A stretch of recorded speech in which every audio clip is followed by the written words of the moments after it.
Bom, então, estou aqui novamente com vocês, todos e todas, para a gente conversar na parte mais importante dessa parte teórica sobre a produção dos grupos reflexivos para homens autores de violência, especialmente, mas na metodologia do Knowles, que se refere especialmente a grupos reflexivos de gênero. Então, eu vou contextualizar um pouco dessa metodologia do Instituto Knowles e como ela pode ser uma ferramenta muito importante nesse trabalho, especificamente com os homens autores de violência.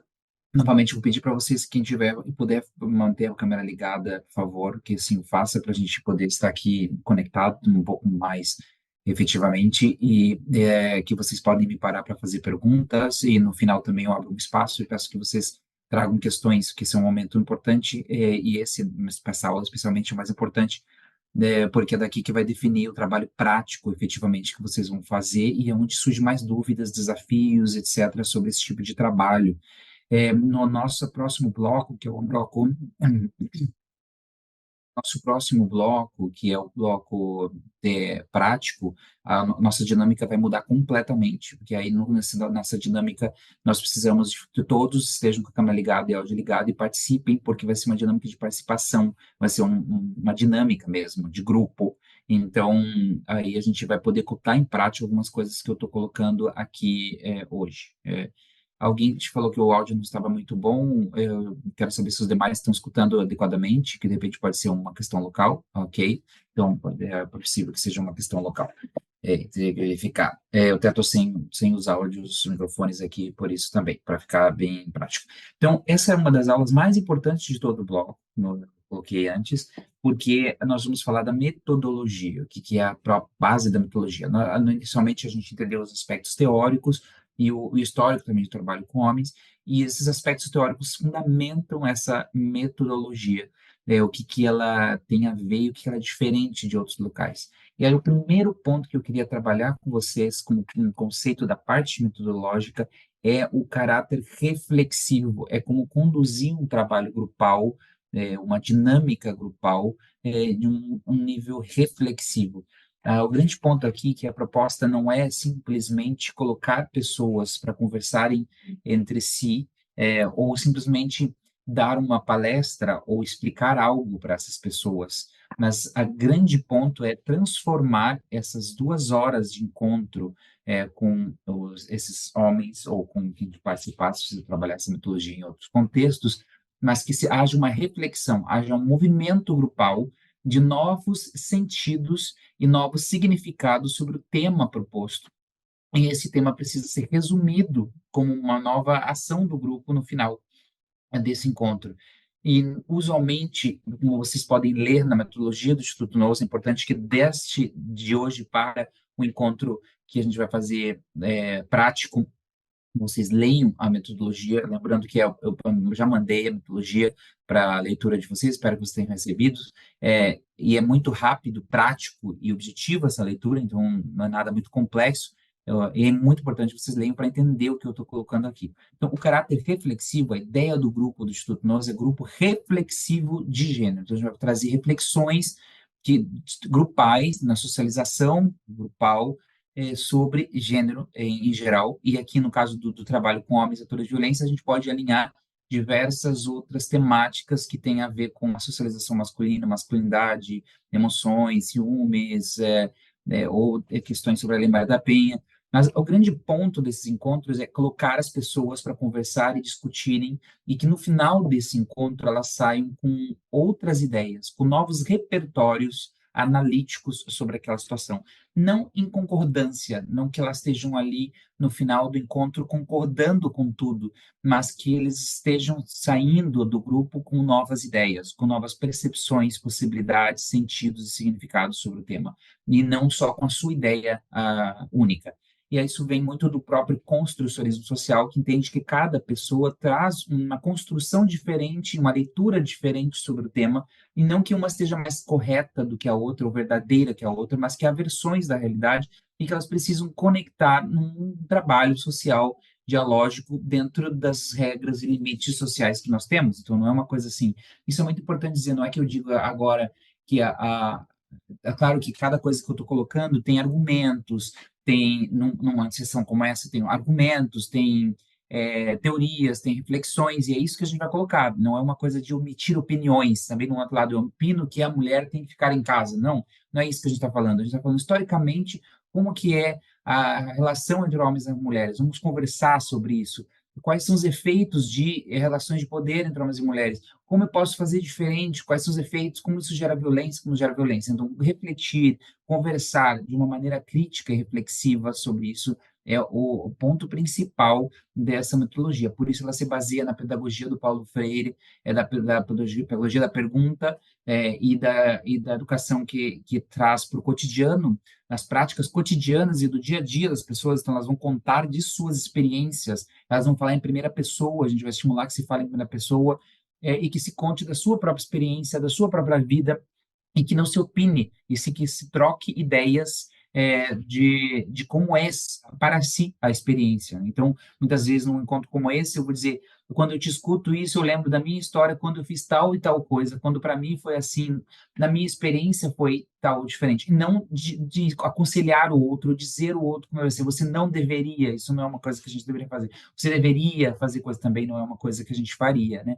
Então, que a gente não está ali para dar conselhos e nem educar e nem reeducar. A gente está ali para produzir uma reflexão crítica. Então, o facilitador ele precisa cuidar e observar se ele está criando um contexto colaborativo e dialógico de conversa sobre um tema. Então, se eu coloco um tema, por exemplo, como ciúmes, eu vou colocar um disparador para estimular a conversação sobre aquilo, que pode ser um desenho, uma conversa, um vídeo, um trecho escrito, a uma cena que se faz, ou alguém que vem falar sobre ciúmes e sai de cena, ou fica quieto, para daí, a partir dali, as pessoas conversarem sobre aquele tema, opinarem no sentido mais da experiência, e não da opinião pura, assim, né? A minha experiência, a minha ideia, o que eu entendi do que essa pessoa falou sobre esse tema, não conheço. Por exemplo, muitas vezes, quando a gente discutia sobre ciúmes, os homens diziam, os ciúmes é uma coisa de mulher, a gente não tem ciúmes. Isso já é uma possível verdade absoluta que a gente tem do cotidiano,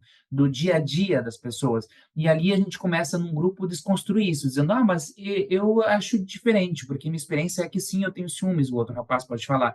E o outro pode dizer, bom, depende de situação, a gente pode ter mais ou menos ciúmes.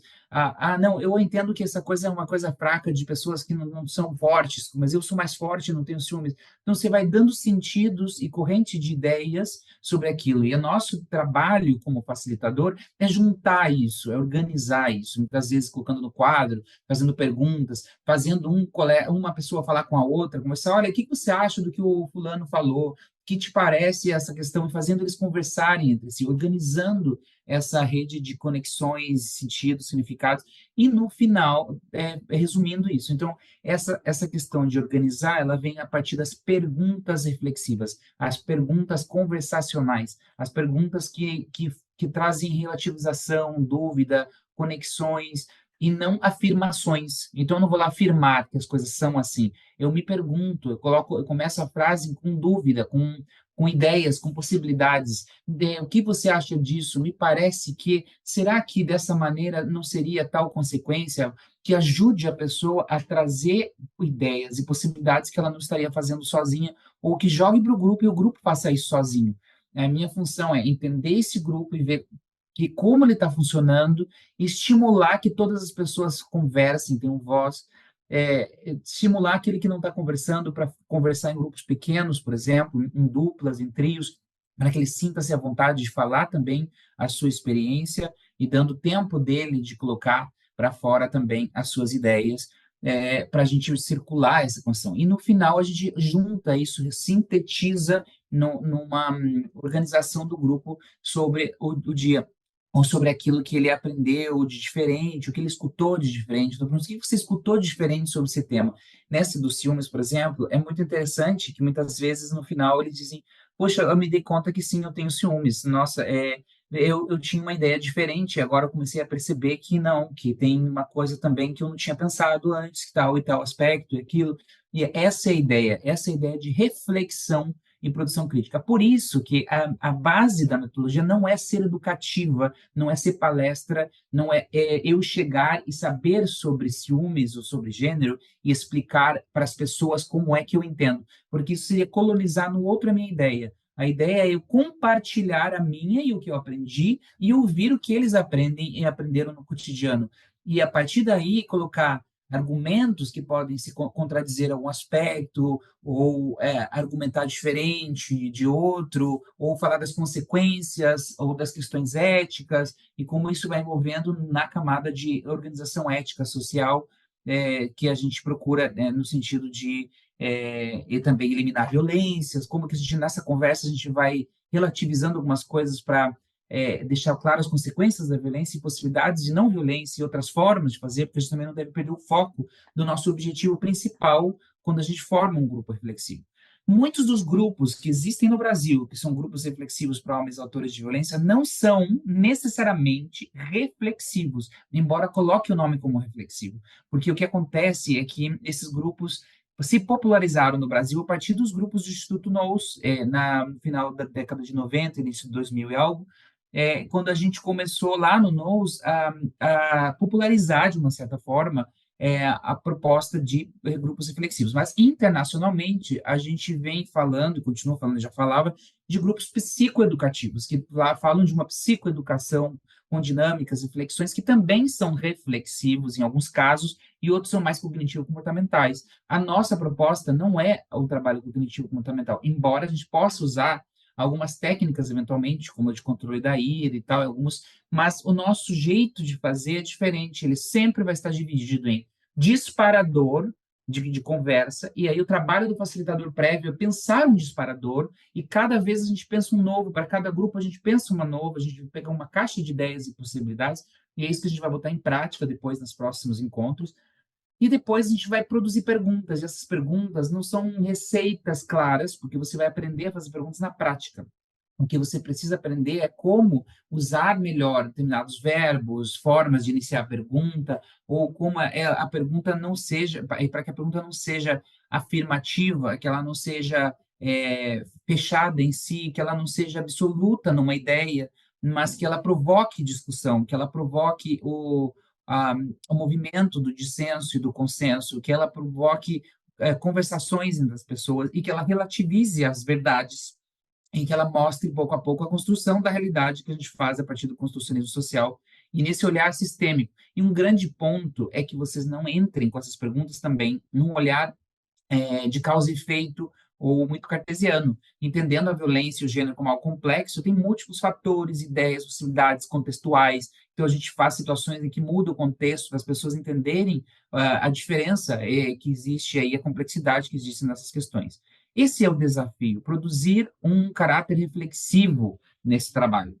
E o trabalho do Knowles com Tom Anderson, com as equipes reflexivas, com o construcionismo social, são ferramentas teóricas que vêm trabalhando já desde processos psicoterapêuticos ou psicossociais, esse lugar da reflexão e da mudança de sentidos e significados. Por isso, a linguagem ela é muito importante, ela é muito necessária. A gente vai cuidar com cada palavra que a gente usa, com cada sentido contextual, idiomático, local, regional, para a gente ir, porque isso vai deslocando os sentidos, isso vai construindo uma determinada realidade e um conhecimento sobre o tema, né? Então, esse é um grande ponto para a gente refletir.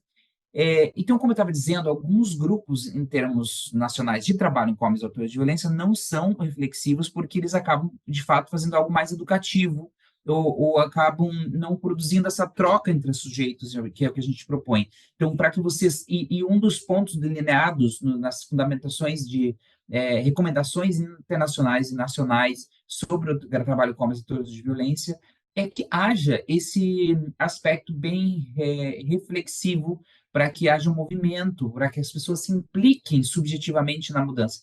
Porque o que a gente quer evitar é que um homem passe num grupo de 10 sessões, que é a média que a gente sugere, 10 a 12, e as recomendações tiram entre 8 a 10, nacionalmente, mas internacionalmente em torno de 20 a 22.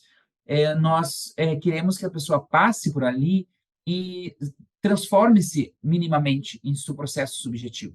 Que a pessoa passe por ali e saia com outras ideias e possibilidades, e não apenas com algo nesse tom educativo, em que ela vem, sai e não se implica subjetivamente com a possibilidade de transformação, mudança.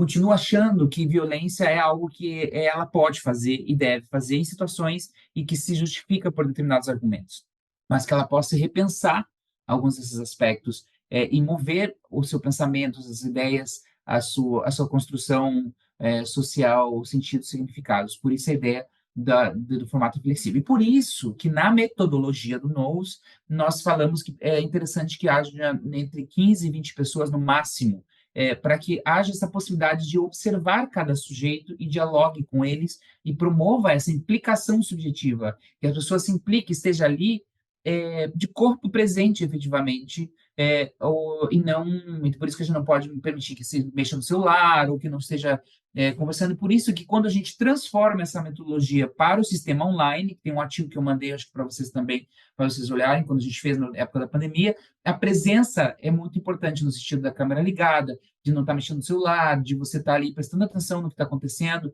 de você estar segurando o tédio às vezes, porque às vezes a gente fica entediado, mas que você esteja presente. Para o facilitador isso é essencial e o estímulo também para quem está participando deve ser dessa mesma maneira, para que haja essa implicação em relação ao que está acontecendo ali efetivamente, e por isso que o grupo precisa ser pequeno. Inclusive, no formato online, a gente reduziu ainda o número de pessoas, não colocaria 15 a 20 pessoas, colocaria já entre 8 12 pessoas, para poder ter essa dinâmica de participação e de implicação subjetiva para o trabalho.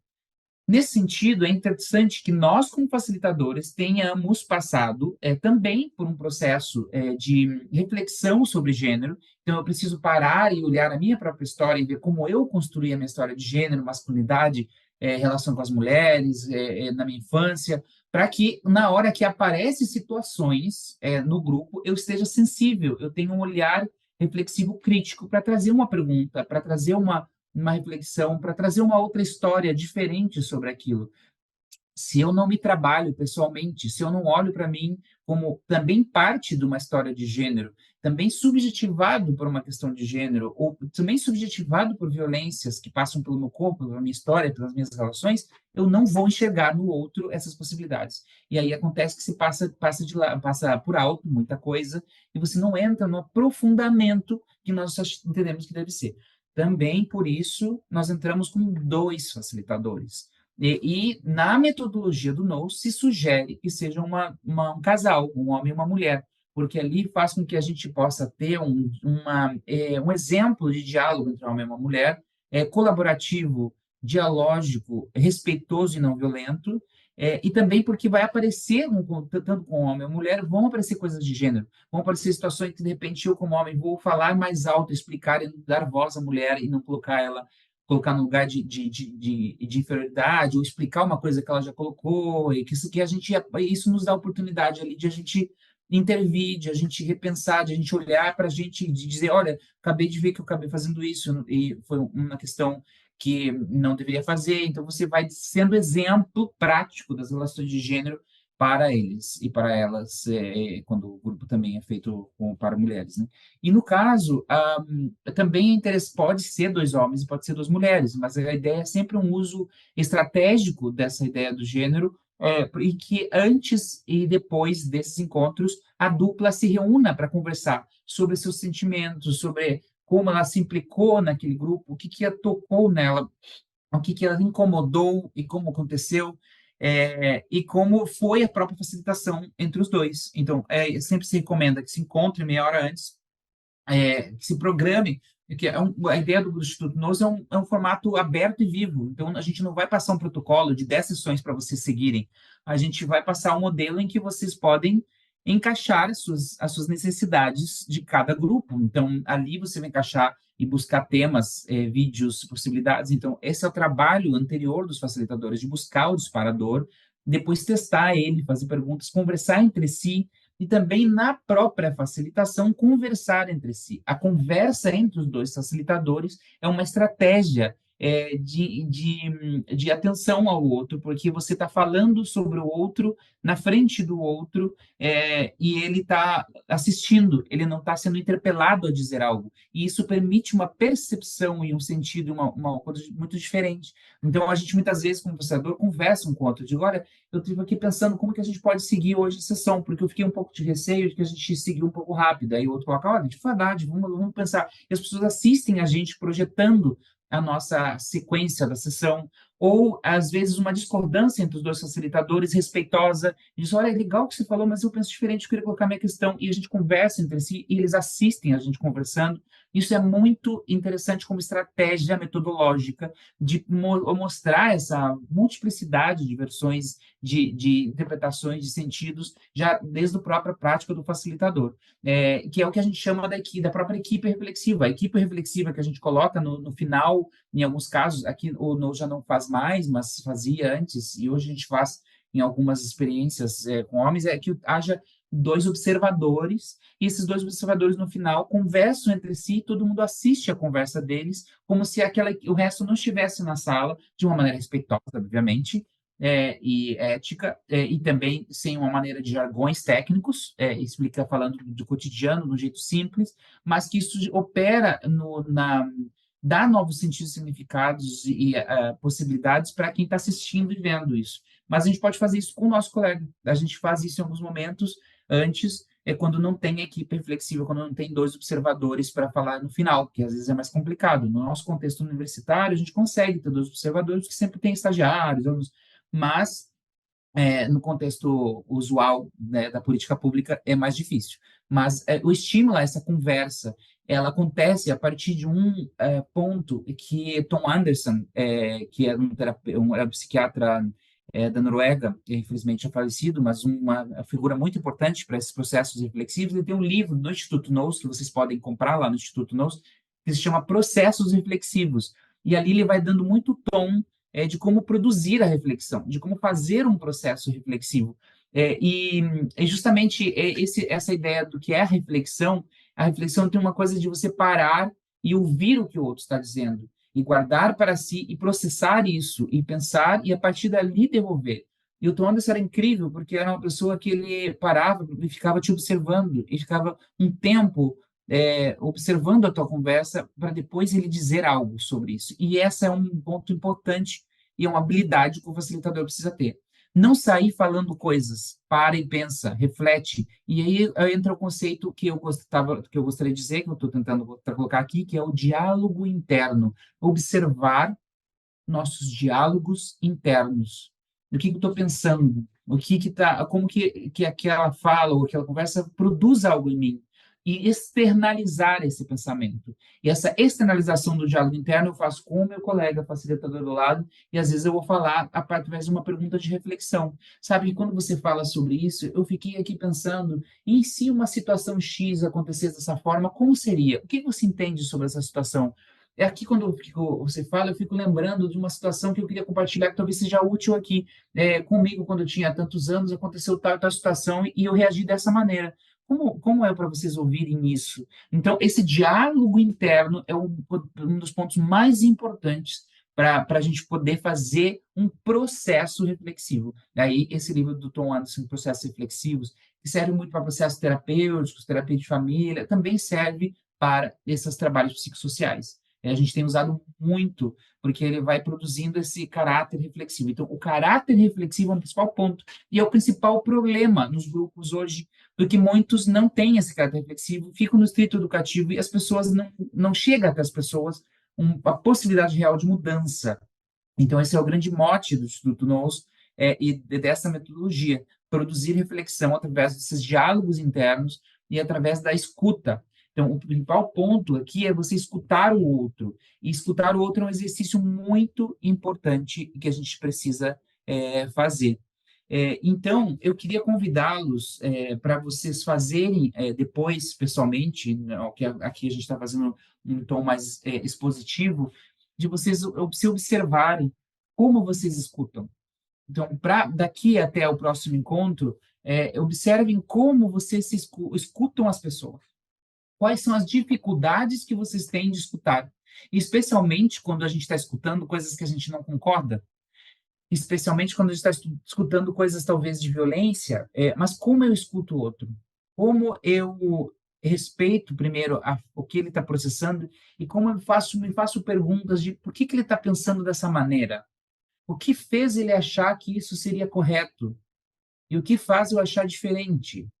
Então, essa parada para pensar e observar os próprios pensamentos é o ponto que o facilitador tem que ter. Ele precisa aprender a olhar. E aí, o exercício para vocês é observarem, lembrarem, escreverem para si num papel como eu escuto, quem, com quem eu aprendi a escutar, com meu pai. E quem escutava mais na minha casa, meu pai ou minha mãe? Por quê? Havia questão de diferença de gênero nessa escuta? Quando eu era pequeno, eu era mais escutado ou eu sou mais escutado como adulto? Como era a escuta na minha família? Meu pai e minha mãe se escutavam? Como que era? Meus irmãos, eu escutava meu irmão? Qual foi a minha pior escuta? O que aconteceu e por que ela foi tão ruim? Lembre-se de uma situação que tenha acontecido isso. E qual foi a minha melhor escuta? Pensa numa situação em que minha escuta foi muito boa, que elementos ela tinha ali. Então, esse é um outro ponto metodológico importante. É aprender a escutar empaticamente o outro e observar como aquilo se processa dentro de si. E essa é uma das principais perguntas que as pessoas fazem, porque às vezes os homens vêm com atitudes muito machistas e que você pensa, meu Deus, mas o que foi isso, né? Então, falar do impacto dessa escuta traz o caráter reflexivo para o grupo. Agora, guardar para si, não falar nada, traz uma angústia e você vai para casa pensando por que eu não falei, que horror, esse grupo não está dando certo, não está funcionando. E esse é o grande ponto, que a gente vai conversar depois lá na frente, nas supervisões. Em alguns momentos você vai falar e não vai parecer que está sendo escutado pelo outro, mas ele tem o seu tempo também de escuta. Tem um momento, talvez, no grupo, por isso que é um grupo de 10, 12 sessões, por isso que é um grupo fechado, para que você possa retomar pouco a pouco aquelas discussões. E a memória do que foi falado ali, que foi falado na sessão, é do facilitador. É o facilitador que tem que lembrar, nas sessões anteriores, situações do grupo anterior que possa suscitar outra discussão, ou outra reflexão, ou mudança de sentido. Então, por um lado, é a escuta, por outro lado, é a paciência. A gente precisa ter paciência para esse processamento que é diferente do nosso. E, às vezes, é diferente do nosso colega facilitador, é diferente de cada grupo, que às vezes a gente fica ansioso em propor algo de mudança de gênero, questões já no início, de cara. E, na verdade, muitas vezes isso vai acontecer no quinto, no oitavo grupo, na sessão, ou mesmo às vezes depois de um tempo em que o grupo já acabou, e a pessoa vem trabalhar, falar com você, ou te comentar que de fato ela teve uma reflexão que veio depois. E é justamente estimular que a pessoa faça essa reflexão crítica e esse pensamento. Então, por um lado, é isso da escuta, e por um outro, também tem um outro ponto, a escuta, né, a questão do diálogo interno, mas tem um outro ponto, que é a questão da presença no grupo. E que Sheila McNamee, que é uma das grandes pensadoras desse campo do construcionismo social, do âmbito da comunicação, e ela, professora emérita nos Estados Unidos, ela tem um livro recente, inclusive, chama Praticando a Terapia como Construção Social, que eu recomendo muitíssimo que vocês tenham ele. É um livro que vai ser lançado agora em abril e que tem a versão dele em inglês. Eu acho que eu tenho ele aqui em algum lugar, depois eu pego para mostrar para vocês. E que foi feito também com dois pesquisadores, terapeutas brasileiros, e que fala das práticas, do jeito de perguntar, do construcionismo, e como a gente implica o macro e o micro no grupo. No grupo tem muito a ver com essa ideia do macro e do micro. Depois eu vou falar um pouquinho sobre isso. Mas antes disso, deixa eu continuar aqui a ideia do que eu estava falando, da questão da presença. E ela fala, usa um termo que chama presença radical. Depois eu posso passar para vocês um vídeo sobre, quando ela explica sobre isso, que aqui não dá tempo, porque a gente tem menos tempo, mas eu posso mandar esse vídeo à parte. E ela explica o que é essa presença radical. E a presença radical tem a ver com uma curiosidade genuína pela história do outro. Então, eu, como ilustrador, preciso estar curioso e entender por que aquele sujeito entendeu que a melhor forma de solucionar um conflito seria esta, seria através da violência. Por que ele entendeu que ser homem é desta maneira, naquele contexto dele, e não de outra? Que outras formas ele poderia aprender, o que aconteceu quando ele tentou fazer diferente, quando ele fez diferente. Tentar entender essa narrativa como uma construção do outro e tentar entender a minha própria construção. não como uma verdade absoluta, mas como uma versão da realidade, um jeito de construir sentidos e significados que vai moldeando os sujeitos, ideias, pensamentos e relações. A presença radical, no que a Sheila fala, é uma questão de você estar ali presente, curioso genuinamente pelo outro e pela história do outro. Então, não é também teatral. Nossa, que legal isso que você está falando, me fale mais. Isso é muito teatral. Não é isso que eu estou falando. Mas é uma presença que eu não estou mexendo no celular, que eu não estou olhando para o lado, pensando do lado, que eu não tô, mas que eu estou perguntando para o outro perguntas curiosas. E o que aconteceu depois? Mas o que te fez pensar dessa maneira? Nossa, quando você fala isso, eu fico tocado e fico lembrando de algumas situações que eu queria compartilhar com você. Eu poderia fazer isso? Então, eu estou mostrando que o que ele está falando está me impactando, que eu estou dando retorno, que tem consistência, que tem uma presença ali de interesse pelo outro. E isso é importante no grupo. E aí isso é importante para que você não faça um grupo monótono, parado, mas que você mostre que está ali de alguma maneira e que a história do outro, mesmo sendo diferente, ela é importante. Por exemplo, muitas vezes quando a gente começa um grupo de homens, eles chegam falando: ah, as mulheres são complicadas, essa Lei Maria da Penha aí é uma complicação, ela chega aí, nossa, as mulheres estão manipulando, e você não vai falar: não, isso aí é errado o que vocês estão falando. Você vai falar: por que você acha isso? Me conte um pouco mais do que é a tua experiência com a Lei Maria da Penha. Por que você acredita que é necessário uma lei como essa ou que não é necessário? Você acha que seria necessário uma lei para homens? Por quê? Me conte mais. Ah, mas se as mulheres têm esses problemas, os homens têm, mas os homens não têm tantas outras formas de conseguir as possibilidades de acesso à justiça, mesmo sem a lei? Será que realmente precisa de uma lei Maria da Penha para homem? Então, vamos conversando de uma forma curiosa, mesmo que eu não concorde com aquelas coisas. Porque a ideia não é concordar e desconcordar, a ideia é produzir novos sentidos e significados. A ideia é mostrar contradições, a ideia é trazer outros argumentos, é refletir criticamente. E no final, muitas vezes eles falam: é verdade, na verdade, essa coisa da lei, pelo histórico das mulheres, é interessante que tenha, mas eu ainda acho que eles estão aplicando mal. Ah, tá, mas por que eles estão aplicando mal? Bom, então vamos conversar, porque agora você. Porque a gente nem é escutado nesses verbos aqui, um processo de escuta. Vamos escutar você agora, que você lembra dizer.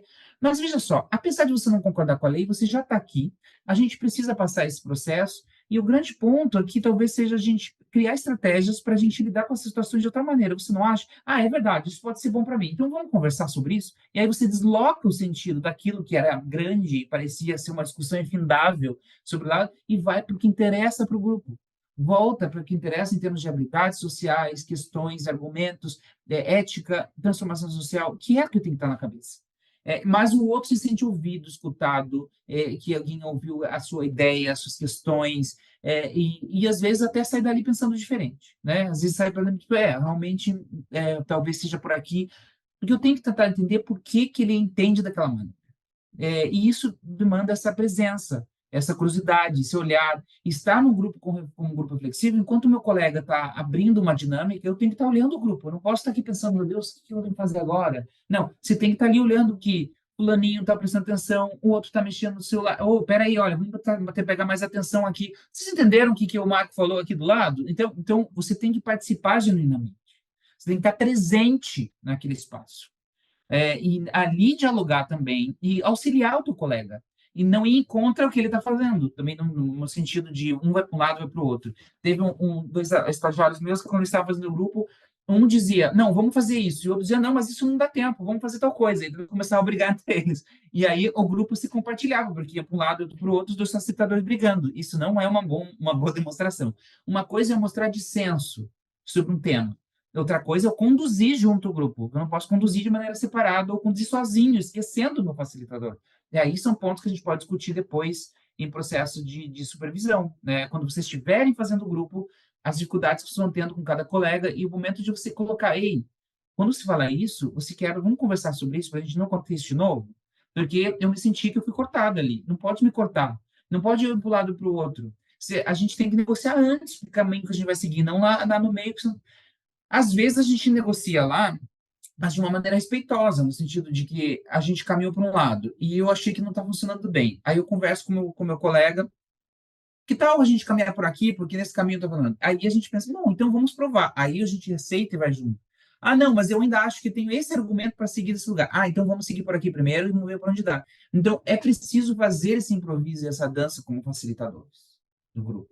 Entender que você, como facilitador, é um criador de contextos colaborativos, dialógicos, de conversa, e que você está ali co-construindo com o seu colega, e algumas coisas estão pré-prontas, outras coisas co-construir durante o processo. Então, eu, quando fazia grupo com o Alan Brons, que é o outro autor dessa metodologia, que hoje não está participando mais dos cursos, e agora é o Davi que está participando, ele colocava, a gente se olhava e já seguia, porque depois de um tempo, você já, só de dar uma olhada um para o outro, você já sabe os caminhos, já sabe o que o outro está pensando e vai dialogando. Mas isso você aprende com o tempo, na medida que várias vezes você vai fazendo situações e aprendendo, e você vai desenvolvendo esse caminho na facilitação. Bom, então, retomando, diálogo reflexivo, diálogo interno. Eu preciso prestar mais atenção no diálogo interno. Enquanto eu estou falando aqui, vocês estão tendo diálogos internos. Quais são esses diálogos? Vocês estão refletindo o quê? Nossa, isso que o Adriano falou não tem nada a ver. Ah, não, isso é complicado, não vou nem conseguir fazer nada disso. Bom, que legal, isso faz sentido com o que eu li ontem, porque eu estava lendo sobre o Paulo Freire, Constitucionismo, e é bem isso que eles falam. Então, quais são os diálogos internos que vocês estão tendo? Prestem atenção, é aquela voz que fica ali conversando, quase que no filme Divertidamente, como é que é isso para vocês? Segundo ponto, essa curiosidade genuína, essa entrada de estar ali, né, a partir do que a gente chama de presença radical. Isso é importante, como ponto. E o outro ponto é o caráter reflexivo, que é como produzir reflexão através da escuta, de como eu escuto o outro. E esse exercício de vocês pensarem melhor como vocês estão escutando. Aí, um bom exercício quando vocês estiverem conversando, saiam daqui hoje, vão conversar com algum amigo. E faça um diálogo entre eles, você com outro colega aqui da assessoria e tal. Converse com eles e faça um exercício de como eu estou prestando atenção. Enquanto o outro fala, observe-se, observe a si mesmo. Você prestou atenção? Ou você rapidamente quis responder o que ele colocou? Vocês estavam conversando algo polêmico? Você já queria responder antes? E ele estava te ouvindo, ou ela? Como é que ela estava te ouvindo? Quais eram as expressões dela no rosto, na cara, na maneira de olhar?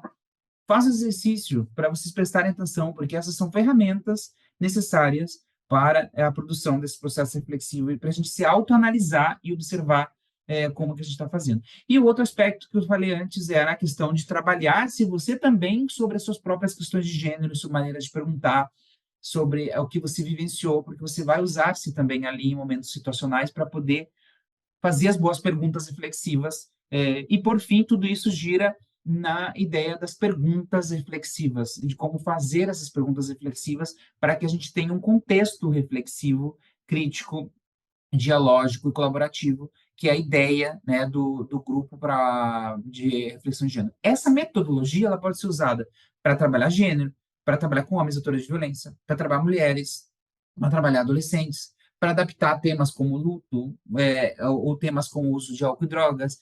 A metodologia está aberta para várias possibilidades. Aqui nos interessa efetivamente o trabalho com homens autores de violência. Ela vai caminhar com dois grandes temas, que é a masculinidade, a violência, e outros temas relacionados dentro do processo de subjetivação masculina, que é o que a gente vem conversando antes também nos nossos encontros anteriores. Então, esse processo de escuta, ele é muito interessante, e tem uma fala do Tom Anderson que eu acho bacana, que ele fala sobre isso, né? Então, ele fala de diálogo interno, ele fala de contexto, ele fala de processos reflexivos, de escuta, de perguntas reflexivas. E para ele, a reflexão é algo, aliás, para ele, na explicação norueguesa do que é reflexão, o reflection, ele fala que é algo ouvido e internalizado, pensado antes de uma resposta ser dada.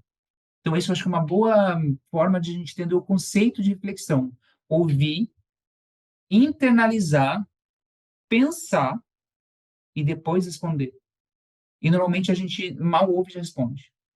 A gente já está ali pensando na resposta. Então, esse é um exercício que é preciso fazer, porque muitas vezes os temas são polêmicos, os homens querem falar, muitos querem falar, e a gente precisa organizar isso. É interessante que uma fala dele que eu queria citar para vocês, que eu acho legal para a gente poder pensar isso, ele diz assim: o que eu falo e faço determinará nessa pessoa a abertura ou fechamento para a conversa. Quando, quando eu observo, na realidade, estou observando o meu observar. Tomamos ambos uma postura de observação. Eu observo se existem sinais de que me tornei incomum demais. Observando suas respostas ao meu observar, posso indiretamente tornar-me um observador do meu próprio observar. Ele me observa para definir quem sou eu, com o objetivo de avaliar o quanto se atreverá a envolver-se na conversa, preservando sua integridade. Então, o que ele quer dizer com isso? Ele quer dizer, do livro Processos Reflexivos, ele quer dizer que, na medida em que você. Com tipo de conversa gera abertura, que tipo de conversa gera fechamento? Quando gera abertura, o que acontece nessa conversa que ela gera abertura?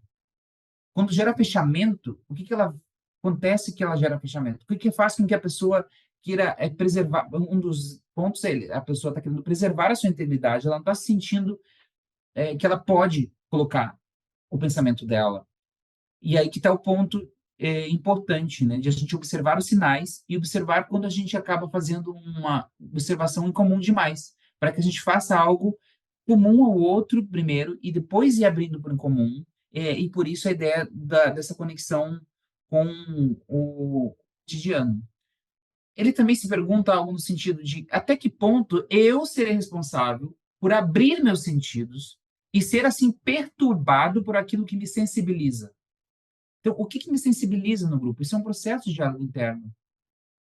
É mais plausível que eu seja responsável por minhas descrições e pelo significado que eu dou a ela. E aí está o ponto. Como é que eu descrevo essa prática? Como é que eu descrevo essa experiência?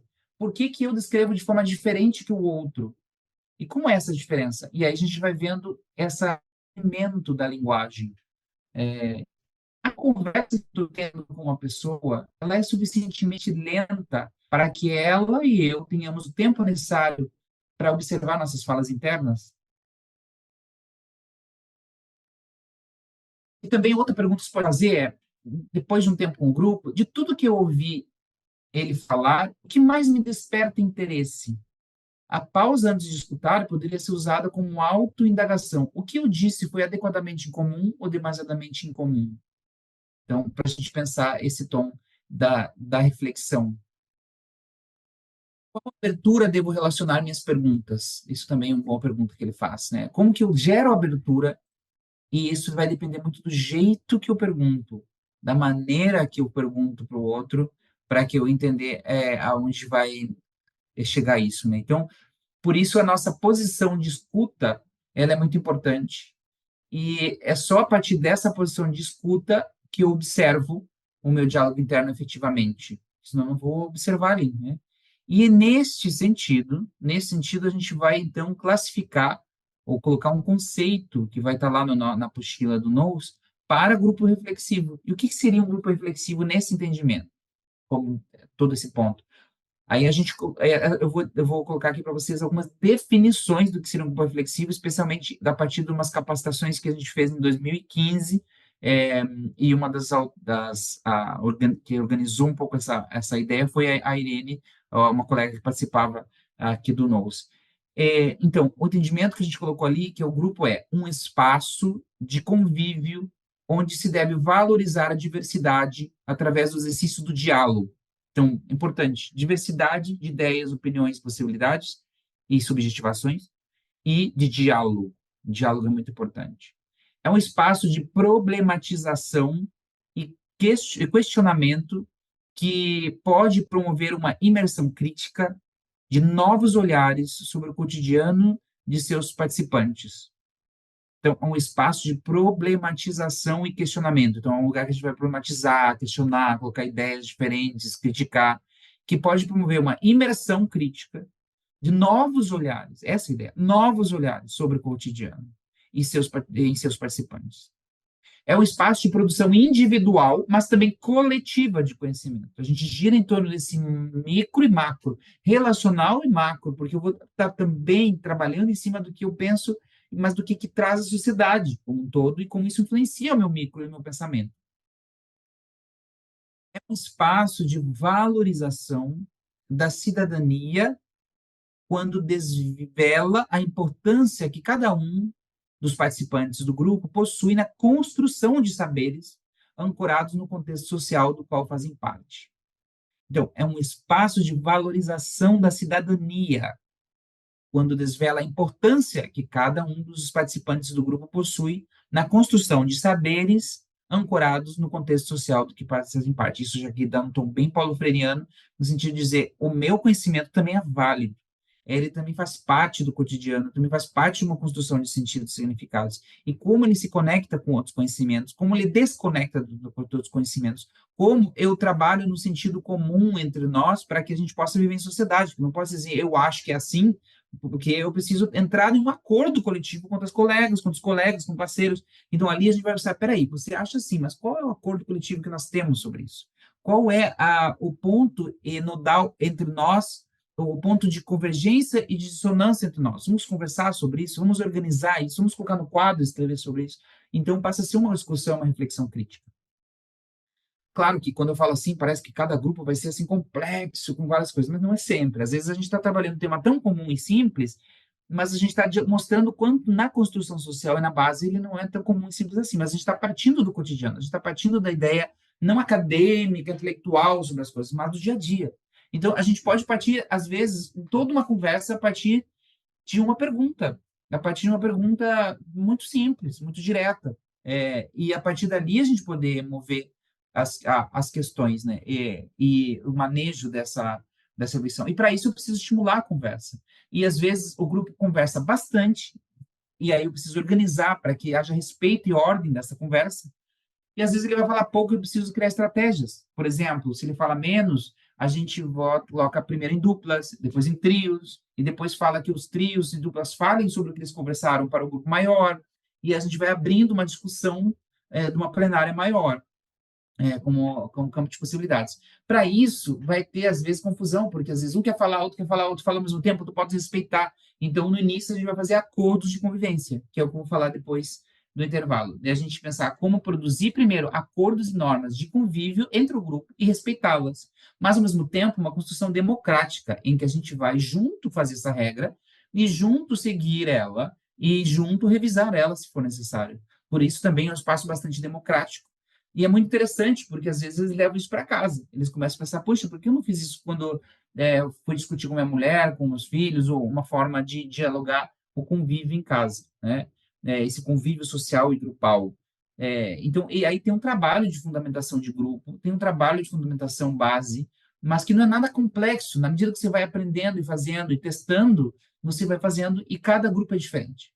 Cada grupo é diferente, e cada grupo tem pessoas diferentes. Às vezes você vai observar e você tem que cuidar, porque tem grupo que vai ter um que vai falar mais, outro vai falar menos, e você precisa cuidar desse equilíbrio, que é um pouco um, depois o outro, e que a gente possa circular entre esses lugares e não deixar que um tome a sessão o tempo todo. Então, às vezes, no pós-sessão, eu vou conversar com o meu colega facilitador e dizer como que a gente faz para a gente jogar mais a palavra para outras pessoas e não ficar só com fulano que está falando o tempo todo.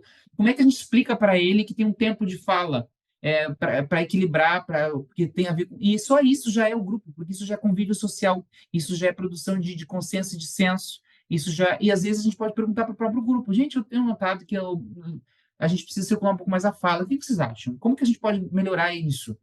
Que regras novas ou acordos a gente pode fazer para a gente colocar? Ah, eu acho que a gente pode falar no máximo 1 minuto. O que vocês acham? Vocês concordam? Ah, eu também acho. Aí o outro vai levantar a mão e dizer: não, não, 1 minuto é muito pouco, eu acho muito complicado, a gente pode resolver isso espontaneamente. Não precisa ser tão direto. Ah, bom, pode ser, mas como é que a gente regula isso? Bom, a gente tem que ter bom senso. Então, vamos cuidar juntos? Alguém levanta a mão se passar, ou a gente colocar? Ou será que eu como passador, posso sinalizar para vocês como a gente está passando demais, quando a gente fica muito emocionado, a gente quer falar mais?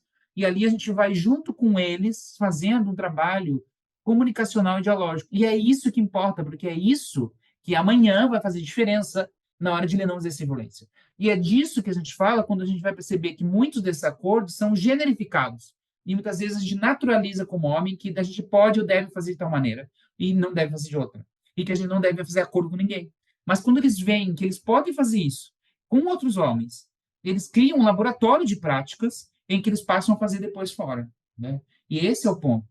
Esse é o ponto que a gente pegar. Porque às vezes a gente fica preocupado em passar conteúdo, em explicar, em entender 527 teorias sobre ciúme. Não é isso que a gente precisa fazer. A gente não está ali para dar aula. A gente está ali para fazer um contexto de conversação em que mova o cotidiano deles e saia possibilidades éticas, cuidadosas, respeitosas, não violentas, ou que a própria subjetivação do masculino se apresente em sua pluralidade e não numa versão única de sujeito que muitas vezes está causando efeitos complicados para as pessoas que estão ao redor e que gera aí todo um tema em cima disso, né? Então, esse é um ponto importante para a gente pensar na primeira parte, né? Volto a dizer, é essencial que vocês leiam o material. Esse material ele é simples, é menos de 60 páginas, com letras grandes. Não dá para ler no virtual, dá para imprimir.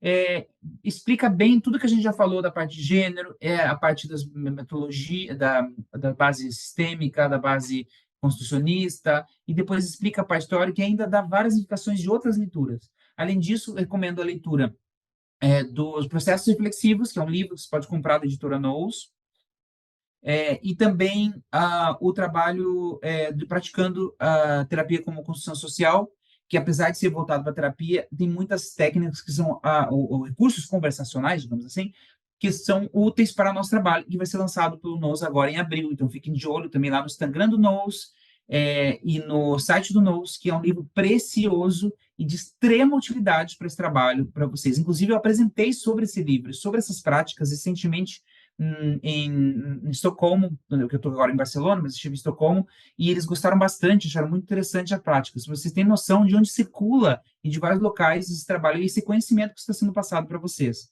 para vocês valorizarem isso e olharem lá. Não faz sentido se vocês não lerem, porque senão fica muito mais superficial essas ideias que eu estou falando. Mas quando você lê isso depois ou antes de ter me escutado, vocês vão ver que vai fazer muito mais sentido e vai dar elemento para a prática. Se vocês só tiverem aula comigo e não forem lá fazer a leitura, na hora de fazer o grupo vai dar medo, vai dar erro, vai dar seio, e vocês não vão entrar no lugar reflexivo. Se vocês lerem, se vocês trazerem as dúvidas aqui, a gente vai fazer uma prática para testar e ver como funciona, e vai ser no acerto no erro, nas possibilidades, assim, é para isso mesmo que tem a prática, e depois a gente pode ter os momentos de pensar futuramente suas supervisões, questões na prática, né, de como vocês vão estar fazendo e botando em ação essa metodologia.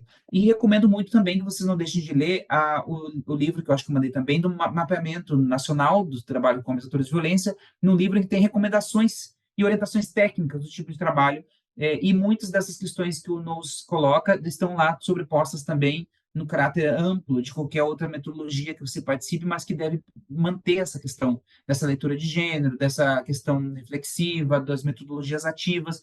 Dá para se entender aqui que a metodologia de forma do grupo como uma construção social, ela é uma das metodologias ativas possíveis, né? Que também deriva já desde antes da própria proposta do Paulo Freire também, mas das propostas construcionistas e das propostas contemporâneas que a gente tem nesse aspecto psicoeducativo.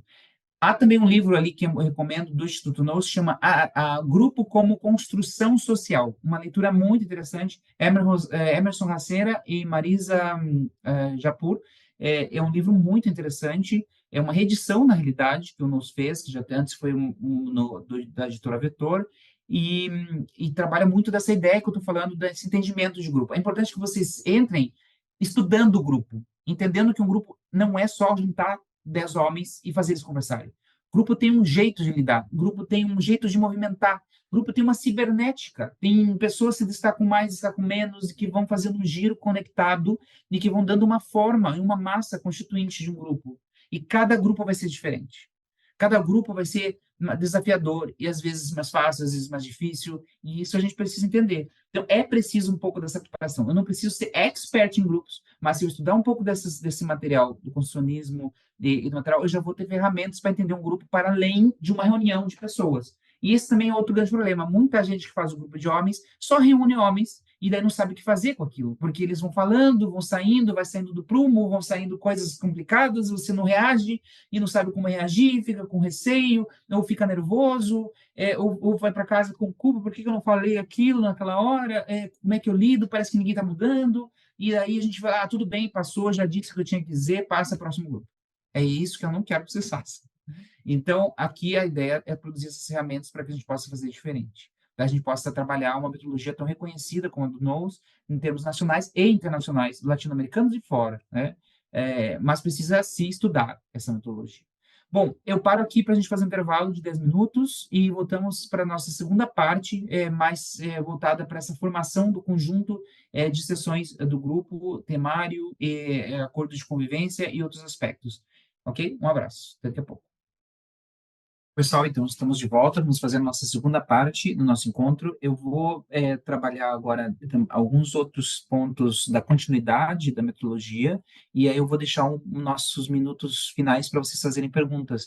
E aí eu espero que vocês tenham tido diálogos internos aí nessa primeira parte do encontro e no intervalo, para que a gente possa tirar. Lembre-se que é bem importante tirar algumas dúvidas agora, porque depois a gente vai fazer uma prática direta, e aí já é um outro nível de dúvidas e questões e tirar essas dúvidas agora são essenciais, de situações e questões, para que vocês possam desenvolver, de fato, essa metodologia em breve aí em cada local que vocês estão, eh, em cada cidade, etc., né?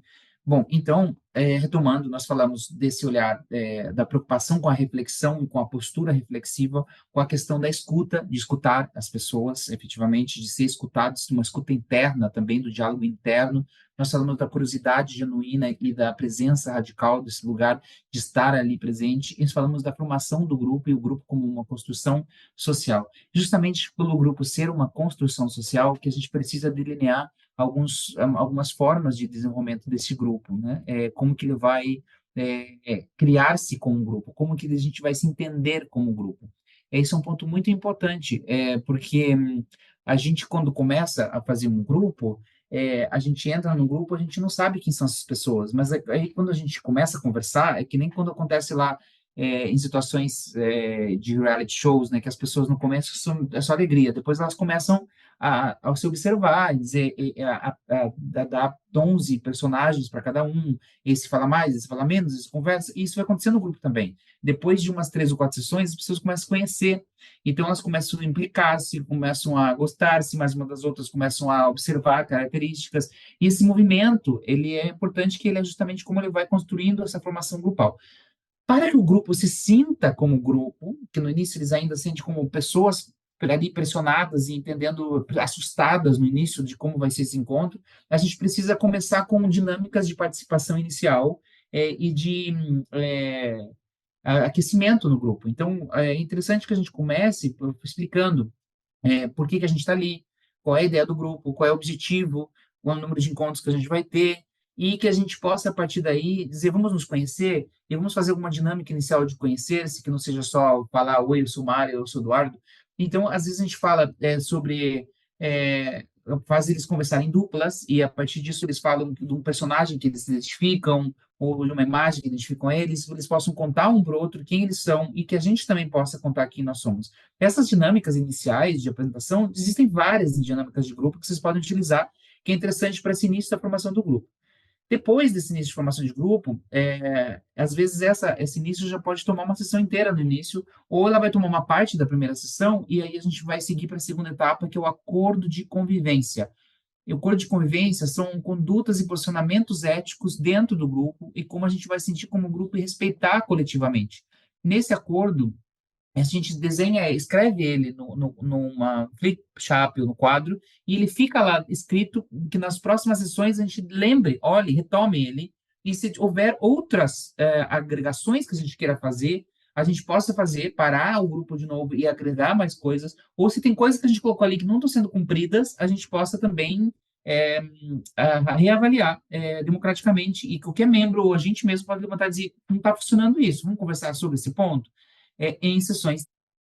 Uma das sessões, que pode ser a primeira ou a segunda, a gente vai desenvolver esse acordo de convivência. E o acordo de convivência ele pode acontecer de diferentes maneiras. Vai ser a criatividade de vocês de como desenvolver. A grande questão é juntar ideias, num brainstorm de ideias, numa chuva de ideias, de como essas pessoas, que tipo de acordo a gente pode fazer. Então, a gente pode ter alguns estratégicos nossos que nós conhecemos, que são importantes para o desenvolvimento do grupo, mas eles vão apresentar muitos outros. Então, uma das dinâmicas que eu dou de exemplo é, às vezes, quando não tem ninguém que não sabe escrever, porque você tem que se ligar com essas coisas também, né, da questão da alfabetização e tudo mais, quando tem todo mundo que sabe escrever, a gente escreve num papelzinho, num acordo, e coloca uma caixinha. E depois, da metade em diante, a gente, o conversador vai tirando aquelas ideias e vai discutindo com o grupo para ver se faz sentido coletivamente.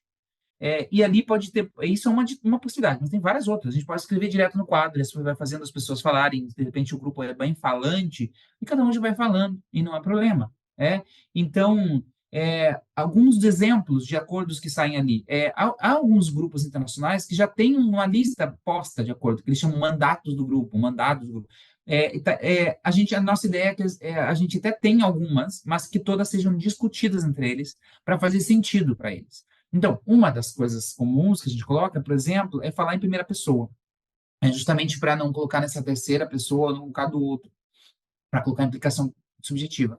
Mas tem outros mais comuns, tipo não chegar atrasado ou chegar no máximo 10 minutos atrasado, você não vai ficar no grupo, justificar se vai sair, respeitar o lugar de fala quando um está falando, levantar a mão para no momento de falar, é, não ir bêbado para lá, pode ser uma questão também, né, e sóbrio, né, para o encontro, que todo mundo faça um esforço de participar, efetivamente, não fique só em silêncio. Mas todas algumas a gente já pensa estrategicamente e é nós mesmos que podemos colocar naquela caixinha, mas aí abrir para eles para ver se faz sentido para eles, mas precisa discutir. A grande questão do acordo de convivência, às vezes as pessoas acham enfadonho, monótono fazer esse trabalho, porque parece que a democracia já está dada, né? Ou a democracia cansa, porque você precisa ouvir o outro, você precisa ouvir o argumento. Teve sessões que a gente falou, não, a gente pode ter 10 minutos de tolerância na entrada. E aí alguém falou, não, eu não consigo. A gente vem no trabalho, tem um trânsito, a gente está aqui no meio do Rio de Janeiro, não é possível. E teve outros grupos que não, tem que ser mesmo, tem que ser 5 minutos. Então, vai ter muita variação. E um grupo vai funcionar de um jeito, outro grupo vai fazer do outro. Mas eles precisam se sentir implicados na demanda, e a demanda deles também está posta. E é importante que nos acordos de convívio, o constitucionalismo fala muito do que o óbvio não é tão óbvio. A gente tem que tirar a ideia do óbvio, porque às vezes é óbvio para a gente e não é para o outro. Mas tirar a ideia da obviedade é colocar ali e dizer, vocês concordam com isso? Porque às vezes já está ali numa dinâmica social implícita, que, por exemplo, eu vou chegar na sala e vou sentar numa cadeira. E isso que é meio óbvio para a gente já, né? Mas às vezes esses óbvios enganam, porque a gente acaba naturalizando situações e questões que não é bem a ideia dentro do grupo. Então, pensar sobre o que não é tão óbvio assim, ou até discutir coletivamente algumas dinâmicas que parecem já dadas, mas que na hora que a gente discute, a gente percebe que tem matizes e que tem coisas que influenciam diretamente no grupo. Então, essa ideia de fazer acordos. Os acordos normalmente são acordos éticos, acordos voltados para essa questão do convívio, né? E vão surgir várias coisas. A partir dali, a gente delineia já essas regras do grupo e a gente se sente parte do grupo e tem noção do funcionamento do contrato. É muito legal porque muitas vezes a gente, quando tem um casamento, uma relação, um namoro, a gente já dá por sentado, por fato, né? Algumas coisas que poderiam ser discutidas antecipadamente com a nossa parceira, nossa parceira, né? Às vezes esse exemplo do acordo de convivência faz a gente pensar sobre que acordos nós estamos fazendo nas nossas relações, que está sendo dado já e o que não está, e às vezes dá confusão, porque eu estou pensando do jeito e a outra pessoa está pensando do outro, porque nós temos backgrounds, contextos diferentes, nós temos assim estamos vindo de lugares diferentes. Claro, quando coloco 10 homens ali, cada um tem uma história, cada um uma questão. E aí essa parte do código de convivência é uma coisa muito comunicacional, é uma coisa muito de formação do grupo. E às vezes as pessoas não estão com paciência, as pessoas querem ir lá e dar um tema. E isso é essencial, é tão importante que você, quando termina, você vê que consolida uma continuidade do grupo. Consolida você poder, na segunda e terceira sessão, falar de um determinado acordo de regra, porque foi acordado entre o grupo, não foi algo que você mandou. E também cuida na relação de poder, porque um dos grandes pontos do nosso trabalho aqui é refletir sobre as relações de poder e como essas relações de poder trazem questões, violências, processos de subjetivação ou até diferenciações de gênero. E isso fica mais explícito quando a gente fala de acordo de convivência. Então, ele é muito interessante esse trabalho, que às vezes a gente pula ou a gente faz de uma maneira muito rápida, e quando a gente faz de uma maneira dialogada, e as pessoas têm que argumentar por que falar em primeira pessoa, ou por que chegar atrasado, por que não chegar atrasado, por que não pode ter 3 faltas, por que tem que esperar a fala do outro, faz você trazer os limites sociais, as questões do convívio social, o lugar ético, o cuidado com o outro, e que são pontos nodais para a gente pensar o trabalho do processo da violência e também o lugar do homem na sociedade, o lugar da mulher na sociedade, como a gente se porta, como a gente coloca, como a gente compete, todas essas questões. Então, acaba sendo um encontro muito frutífero se você souber bem conduzir na prática e não só abrir a caixinha e dizer, esse aqui tá velho, vocês acham legal esse aqui? Então tá bom, próximo. Argumentar. Argumentar o que é ser interessante, quem concorda, quem não concorda, e isso vai gerando uma discussão contínua, e o nosso cuidado é que não também vira uma discussão complexa, que não sai do lugar, mas que a gente vai conduzindo essa conversa, né? Esse é um ponto. O segundo ponto que a gente faz é a decisão sobre os temas a serem trabalhados. É um outro encontro que pode ser numa dinâmica parecida, de caixinha, ou de possibilidades, ou discussões em pequeno grupo, que as pessoas vão dizer por que, que elas estão ali e o que, que elas querem discutir. Já que eu estou aqui, eu quero discutir sobre a Lei Maria da Penha. Já que eu estou aqui, eu quero discutir sobre ciúmes. Eu sou muito ciumento, não aguento, quero bater, nossa, fico muito nervoso. Ah, eu quero discutir sobre emoções. Eu quero discutir sobre habilidades sociais nas relações, porque eu não consigo falar com a minha mulher direito. Então, essas ideias que vão saindo deles, a gente transforma em temas.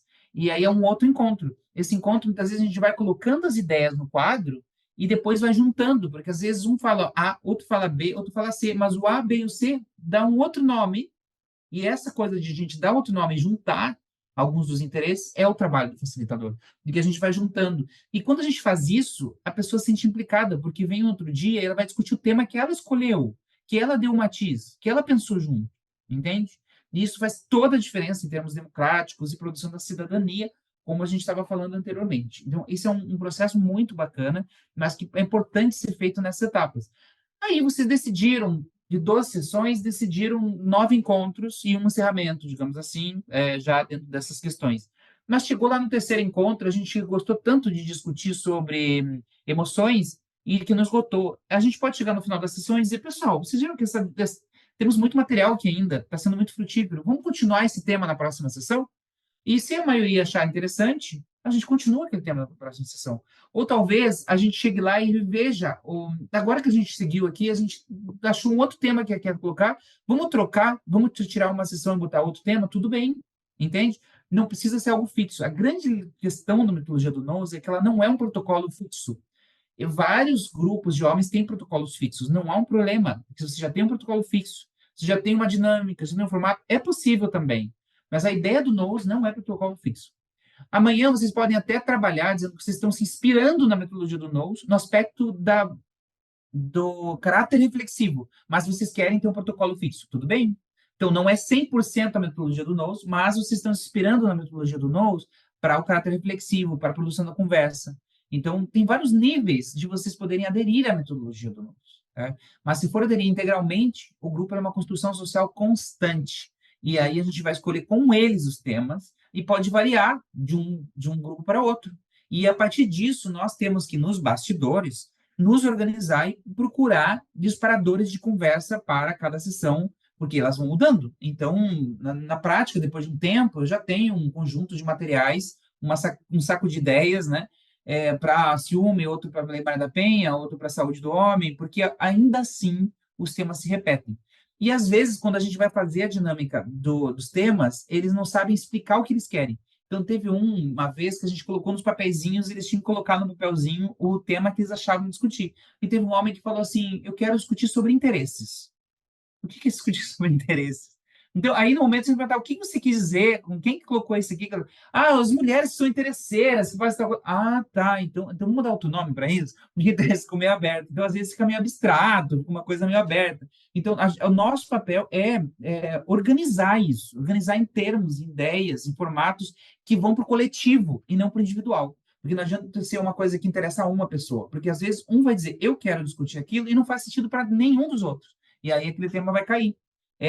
Ou a gente pode dar outro nome, ou chamar ele para discutir outra coisa, ou perguntar para ele qual desses outros temas que a maioria está escolhendo interessa a ele mais, para que ele se implique efetivamente também em trabalhar esse tema. Né? E aí a gente vai produzir em cima desse tema. E aí cada tema vai ser a partir de um disparador. Esse disparador pode ser um vídeo, um desenho, uma dinâmica, né? Uma conversa, uma palestra de 15, 20 minutos, que alguém vai, faz a palestra e depois sai, e depois a gente segue sobre o efeito daquele material que foi dado, um TED, que a gente procura um vídeo lá, coloca uma música de sertanejo que fala de amor romântico, e pode ser todo tema de amor romântico, masculinidade. Cuidado, que às vezes cada grupo recebe de um jeito as nossas dinâmicas de disparadoras. Teve um grupo, por exemplo, que a gente colocou as músicas sertanejas para falar sobre amor romântico e sofrência, e como aquilo às vezes parece demais, e como aquilo expressa um lugar de emoções, e que é um material muito interessante. Para um grupo foi super legal, eles acharam o máximo, discutiram e tudo mais. Para outro grupo, eles falaram, o cara chegou e disse, eu não vim aqui fazer essas dinâmicas de musiquinha, não. Eu não vim aqui para aprender musiquinha, não. E é isso. E cortou a gente de cara. Então a gente teve que discutir por que que aquilo para ele era tão estranho, porque ele se sentiu infantilizado com as músicas, né? Então é interessante como isso pode ter efeitos diferentes nas pessoas. Ao mesmo tempo, uma vez a gente colocou para falar sobre ciúmes trechos de telenovelas que a gente pegou no YouTube. Foi super legal um dos grupos, porque a gente ficou com medo no início de dizer, pô, eles vão dizer o quê? Que novela é coisa de mulher, e daí a gente já é tema para discutir. A gente pensou, não, esse é tema para discutir, já vamos botar aí, já vira o tema. Ou que eles não vão conhecer, não só conheceram, como gostaram, ficaram, lembraram dos personagens e tudo mais, entende? Então, e o que é isso? Quando eu levo um pedaço da novela, uma cena em que eu tenho que discutir como eu recebo aquela cena, o que eu concordo, o que eu discordo, o que eu acho legal daquela cena, eu estou trazendo o cotidiano. Eu estou fazendo o que o Paulo Freire fala de trazer o cotidiano e trazer uma situação concreta e fazer com que eles peguem uma situação concreta. E, ao mesmo tempo, eu não estou falando da situação dele diretamente, mas ele vai falar da situação dele diretamente. Porque ele vai olhar a cena e vai projetar as ideias dele, vai projetar as possibilidades dele. Essa ideia de trazer um cotidiano e essa ideia de a gente simplificar e trazer para o cotidiano a discussão de gênero. Na academia, a gente discute o gênero como norma, como efeito de um corpo que transforma aquelas pessoas. Esse é todo o negócio intelectual. Na hora de ir para a prática, eu pego a situação concreta e digo: aconteceu isso, essa pessoa se portou desse jeito, essa performance é diferente, por que que ela causa estranheza para mim? Por que que é esquisito para mim? Por que que não é esquisito para o outro? Por que que é esquisito uma mulher? Por que não é esquisito para um homem? Então, ali eu vou para o cotidiano, e é isso que vocês vão fazer: pegar e transformar no cotidiano. E é ali que vocês devem ir para o YouTube, para as redes sociais, para um negócio do Instagram, para um reel do Instagram, em que tem alguém lá falando alguma coisa de masculinidade, ou como deve ser um homem alfa, uma beta, ou que você possa trazer reflexão crítica sobre aquilo. Essa é a ideia, né? E sempre é tua função como citador organizar isso, trazer a discussão, organizar, fazer com que eles falem e sintetizar. Sempre tem que ter a síntese no final.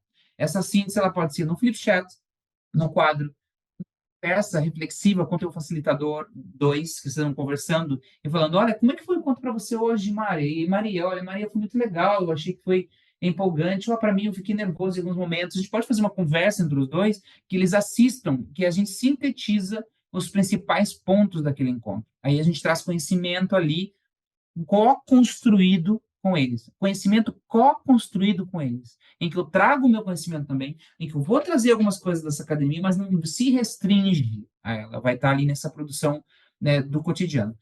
Na proposta do NOS, a gente fala de 10 a 12 encontros semanais, de 1 hora e meia a 2 horas, com uma pré-sessão e uma pós-sessão dos facilitadores refletindo sobre as temáticas e o que vão trabalhar. Não separa, se for 15 dias, às vezes tem uma tarefa entre um encontro e outro para que você possa fazer uma boa conexão. Um homem e uma mulher facilitando, ou ao menos sempre uma dupla, independente do gênero. E dentro dessa proposta do acordo de convivência, escolha dos temas, aí os temas em si, uma sessão de fechamento, e também, no caso do trabalho com homens, sempre uma escolha de um local que tenha segurança, porque às vezes algumas pessoas podem se passar nas suas emoções, nas suas questões, então precisa ter um local, no caso do trabalho com homens atores de violência, em que você tenha a possibilidade de acesso à segurança. Porque a gente já teve casos, por exemplo, de uma pessoa ficar muito agressiva e a gente precisou, de fato, usar. Mas não olhem os homens atores de violência como grandes monstros perigosos. São situações eventuais que podem acontecer. E a gente não pode deixar passar, né? E nunca dar dados pessoais nossos para eles, porque às vezes as pessoas, especialmente quando são mulheres, em que às vezes a gente está justamente trabalhando essa questão do assédio, da conexão, do consentimento, e já teve casos dos homens encontrarem o telefone e começarem, de fato, a assediar diretamente e confundir as coisas, que pode acontecer também. Aí são outros temas que a gente pode pensar mais adiante, né? Então, ali, o encontro agora é vocês, pouco a pouco, aprenderem a fazer essas perguntas, esse jeito de perguntar, dentro dessa posição reflexiva que eu coloquei antes, e dentro desse contexto de um grupo que se desenvolve, que você precisa botar em prática. E está sempre com uma autocrítica. Eu estou refletindo sobre gênero, eu estou refletindo a mim mesmo, o grupo houve movimento, que deixei escapar nesse grupo que eu posso pegar e botar no outro, porque no outro eu posso voltar a discutir. Como eu estou observando o histórico desse grupo, porque Da primeira sessão para a oitava, o grupo está bem diferente. E às vezes ele está muito mais ativo nessa participação de implicação ou de colocar as ideias efetivamente. E aí esse é o grande mote, o ponto de maneira resumida do que deve ser o grupo. Tenho mais coisas que eu posso dizer, mas eu queria reservar esses 20 minutos finais para a gente trazer algumas perguntas. Então, eu vou pedir para vocês agora que vocês possam fazer algumas perguntas do que disso que eu falei até agora faz sentido para vocês, do que gera uma dúvida que vocês querem uma resposta a mais ou algum aprofundamento, que esse seria um momento único para a gente poder fazer isso, porque depois a gente vai fazer a prática direta. E aí o nosso momento de reflexão vai ser mais ao final, da prática em si. Mas dessa parte da metodologia, é importante que vocês perguntem agora e que quem conseguiu ler o material também possa perguntar a partir disso. E quem não conseguiu, por favor, que faça essa leitura até o dia do nosso encontro presencial, novamente prático, ok? Eu mandei o material para a colega Yasmin e pedi que ela enviasse para vocês. Aí eu não sei se quem não recebeu, o que aconteceu, mas é justamente a apostila do NOS, e também está no site do Instituto NOS, também está no site do Margins. Se vocês colocarem,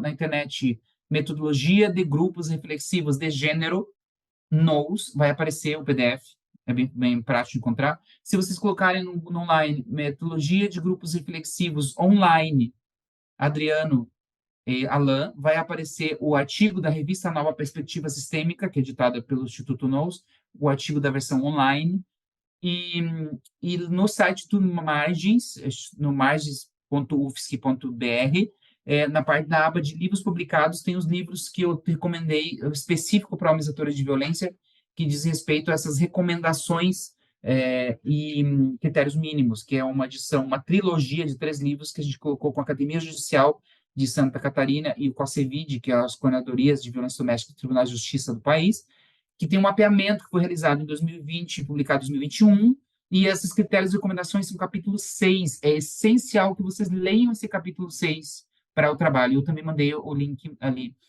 para vocês. E agora a gente acabou de lançar ontem em Brasília o Margens, o mapeamento de 2023, em que a gente encontrou 498 grupos no país, e o panorama de como está o grupo no Brasil, mas ainda consolidando essas recomendações e critérios mínimos que são baseados em outros critérios internacionais e que eu tenho apresentado aqui também no sistema europeu e no sistema da América Latina e do Norte América, no caso México. Então, é essencial, esses daqui são leituras muito diretas, mastigadas, e que vão trazer muitos questionamentos e reflexões para vocês, de fato, fazendo grupo. E a grande questão que a gente notou nesse mapeamento é essa dificuldade das pessoas estarem capacitadas, de terem capacitações e colocarem ela em prática, porque senão acaba acontecendo muito no improviso. E aí as pessoas estão passando e estão acontecendo, mas muitos dos objetivos não estão sendo cumpridos, né? Então, aqui nós estamos dando ferramentas concretas para vocês que precisam ser colocadas em prática. Bom, temos uma pergunta aqui, e eu vou passar aqui, então, para vocês, para a gente conversar. E se vocês tiverem outra, pode também levantar a mãozinha e falar diretamente em áudio, que pode ser mais interessante. Quem não quiser, pode escrever, tá? Uma dúvida com relação ao disparador. Se eu for utilizar um vídeo, imagem, como exemplificou, devo controlar o uso desses disparadores principais em cada encontro, correto? Como assim controlar? Me explique o que você quer dizer com isso. Porque é necessário tempo para gerar a reflexão. Então, eu imagino que não devamos utilizar muitos disparadores principais. Tem alguma recomendação de quantidade máxima? Ou o facilitador deve ir construindo isso a partir da necessidade que surgir?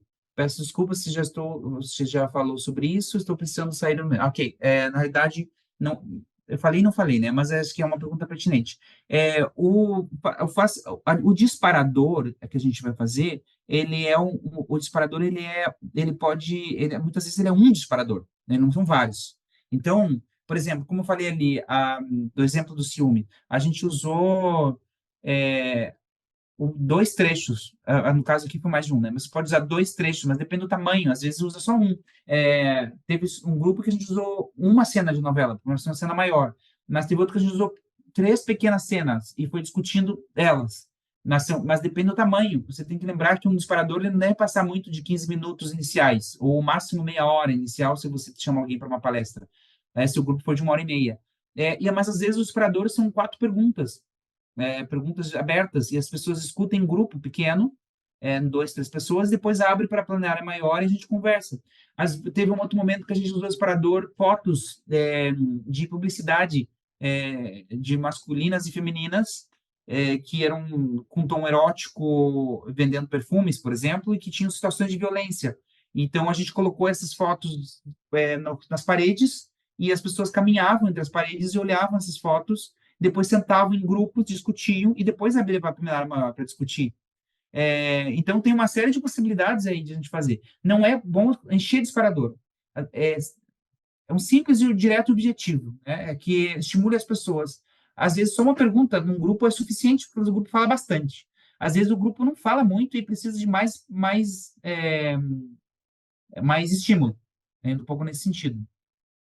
Mas a gente vai vendo muito de grupo a grupo. Pode falar, Cristiane. Então, bom dia.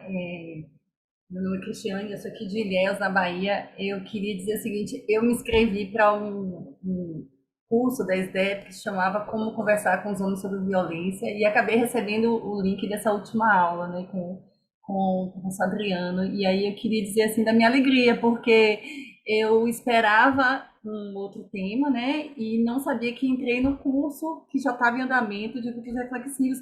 E você trouxe uma coisa muito que eu achei muito importante, né? Já que eu me pretendia fazer o curso de como conversar com os homens, que é valorização dessa cidadania, né? Para que eu não entrasse em qualquer ambiente para conversar sobre violência ou questões de gênero, partindo de uma superioridade de um diálogo, mas de valorizar todas aquelas histórias e vivências, né? Os porquês esses homens agem dessa forma. Então, primeira satisfação, né, de ter entrado num ambiente que eu não estava, mas que me fez, né, realmente muita impressão essa técnica do construir juntos, né? E aí, aproveitando então o ensejo, eu queria perguntar assim, com relação a esses gatilhos, esses disparadores, se eu partir do pressuposto de que, por exemplo, aqui na minha cidade existe uma iniciativa do judiciário para rodas de conversa para homens que são encaminhados pelas varas criminais, né? E eu partindo do pressuposto de que, embora sejam voluntários, eles não queiram protagonizar nenhum tipo de diálogo no sentido assim, eu não quero conversar sobre nada. Qual start seria mais favorável para essa catarse reflexiva, digamos assim? Bom, obrigado pela tua participação, Cristiane. Eu acho que você pode conseguir ver os vídeos anteriores que estão gravados para você acompanhar um pouco do processo da metodologia, verifica as possibilidades aí com a defensoria. Há uma posição interessante que você me dá a oportunidade de falar aqui é sobre a posição de não saber, que é uma posição também do constitucionalismo e que provavelmente o Davi deve ter falado na aula dele, que a gente entra numa posição mais humilde, tentando conhecer a história do outro, e numa posição mais horizontal, a partir dos preceitos do constitucionalismo social. E isso significa não que você não saiba sobre as coisas, mas é que você não é especialista nos temas. Por exemplo, se eu vou falar sobre depressão, eu não preciso saber um monte de questões de depressão, ou dar aula sobre depressão, ou explicar para o paciente sobre depressão. A posição de não saber tem a ver com o lugar de eu entender, perguntar para ela como ela vivencia aquele processo, como ela dá significado àquela palavra e àquela existência. E a partir dali eu trabalhar, porque aí eu sou especialista na comunicação, eu sou especialista em criar um diálogo colaborativo.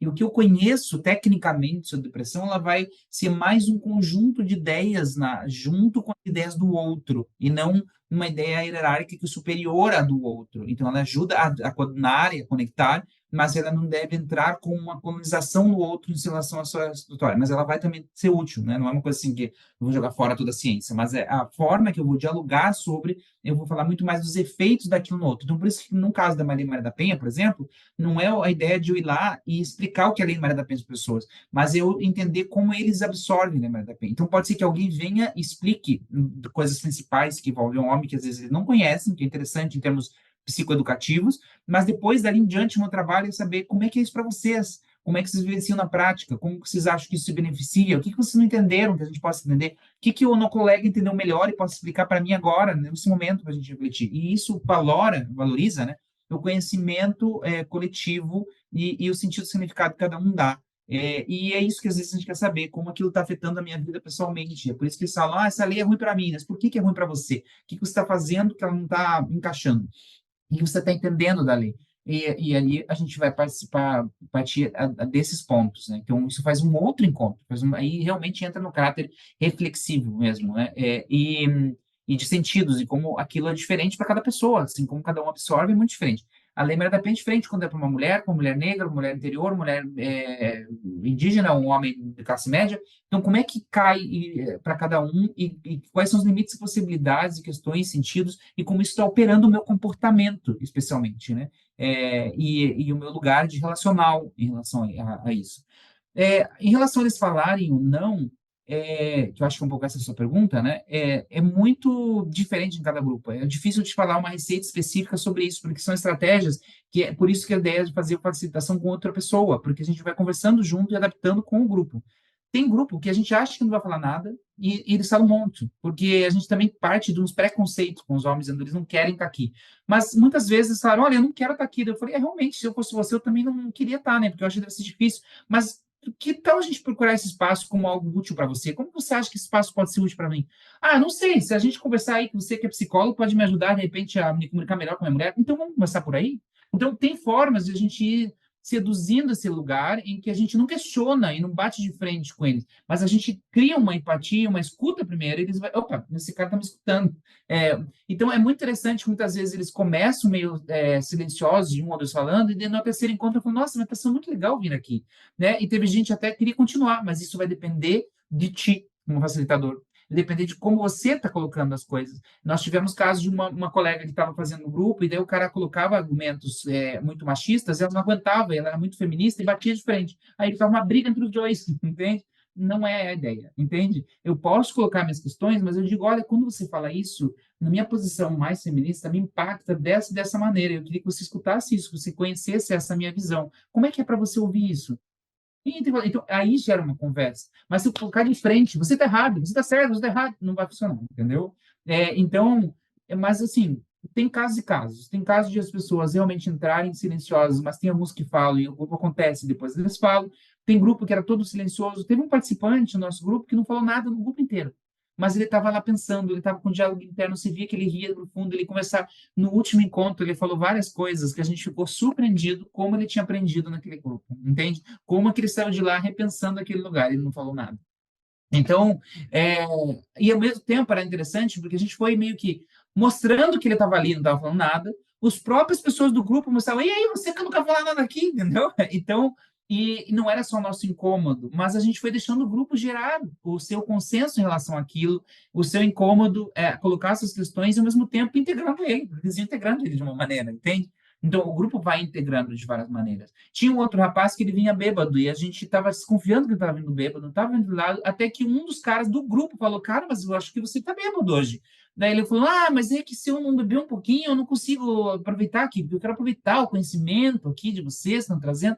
Aí a gente falou: Olha só, a boa razão dele era aproveitar o conhecimento. Então, isso não sai, oh, não pode beber. Não, peraí, vamos conversar?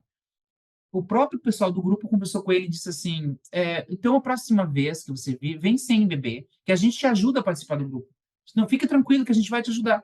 Então, no outro grupo, ele vem e as pessoas ajudaram. Então, o grupo se autogeriu em trazer ele para a sessão, em trazer ele para o lado, e você foi coordenador disso, entende? Então, há várias formas, né? Vai ter grupo mais silencioso, vai ter grupo menos silencioso. Quando o grupo é mais silencioso, eu evito ao máximo discussões diretas. O que vocês acharam desse vídeo? E todo mundo parado e falando, não, não começa por aí. Agora, esse vídeo que o Pato terminou, vamos reunir em duplas, você vai ter que conversar com o teu coleguinha. Daí eles conversam. Ah, você vai conversar em três. Aí um não fala, mas outros dois falam. Entende? E aí a gente vai conseguindo fazer com que seis, sete falem, e não dois. Agora, eles, às vezes você vai vendo que eles não podem existir diretamente intimidados. Mas tem grupo, você não precisa fazer grupo nenhum de dois, está todo mundo falando. Você termina o vídeo, eles já estão falando. E falando bastante. E aí você tem que controlar o excesso de fala, entende? Então, e tem que colocar na roda. Gente, mas o nosso colega que fala bastante hoje, a gente vai ter que dar espaço para outro. Às vezes é com brincadeira, com ironia, com jeitos respeitosos, com maneira de explicar a tua reação, maneira de estar no grupo, de as pessoas se sentirem no grupo. E às vezes, para quebrar o gelo, as conversas iniciais de coisas gerais são importantes. Então, no começo, a gente começava a falar de futebol, de coisas gerais, às vezes de política no lugar leve, que era difícil também, né? Mas ou com temas que são do tempo, mas cotidianos que vão quebrando o gelo, as pessoas sentindo a vontade de estar ali. Porque no começo eles estão ali achando que eles estão sendo julgados. E um dos primeiros pontos, às vezes, até no acordo de convivência, é não ser julgado. Entende? Eu não estou aqui para te julgar, eu já tenho que dizer, eu não estou aqui para julgar. A gente está aqui para pensar, você como autor de violência, para deixar de ser violência e não como alguém que eu não sou o juiz. E mesmo assim, às vezes, a gente continua numa posição de julgamento. Então, tem que cuidar com isso também, né? Então, esse é um ponto importante para a gente pensar. Pessoal, nós temos mais 5 minutos, então, para a gente acabar. Alguém tem mais alguma pergunta que possa responder e a gente possa fazer um fechamento?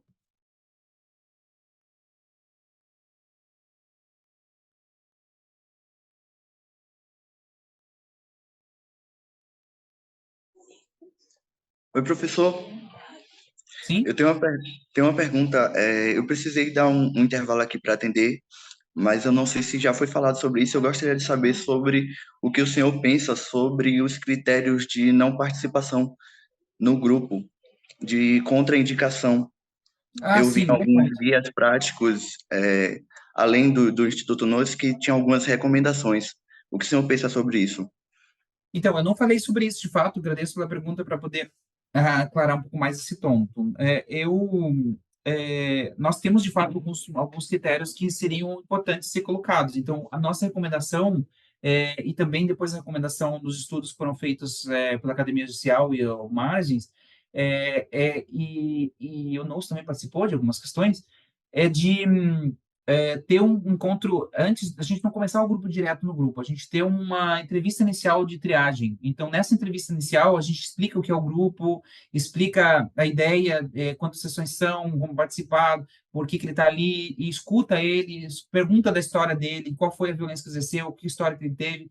Uma sessão que seja assim, de escuta, de acolhimento, mas também já de algumas conexões, que a gente trabalha em cima do conceito de sessão única, que já traz algumas reflexões e ponderações que possam ser úteis em termos psicossociais também para o sujeito, e ali muitas vezes a gente já direciona para outro lugar e não para o grupo, e a gente pode explicar para o sistema de justiça que nós não podemos caminhar aquela pessoa. Quando há excesso de caso de uso de álcool e drogas, não, o uso de álcool e drogas é diferente do excesso de uso de álcool e drogas. Então, quando é muito alto o nível de uso de álcool e drogas, não vai para o grupo, porque ele vai acabar vindo alterado ali e não vai conseguir fazer um processo reflexivo. Quando a gente percebe que tem alguns transtornos psiquiátricos, seja depressão bipolar, ou depressão maior, ou esquizofrenia, ou algumas coisas que geram muitas violências também, muitas vezes, também não vai dar para um grupo, porque a gente não consegue desenvolver o processo reflexivo sem um desenvolvimento contínuo com remédios específicos. Então, se ele tiver um acompanhamento do CAPS em saúde mental e tiver no nível possível de reflexão, aí dali vai para o individual, do individual vem para a gente. Mas é um segundo nível.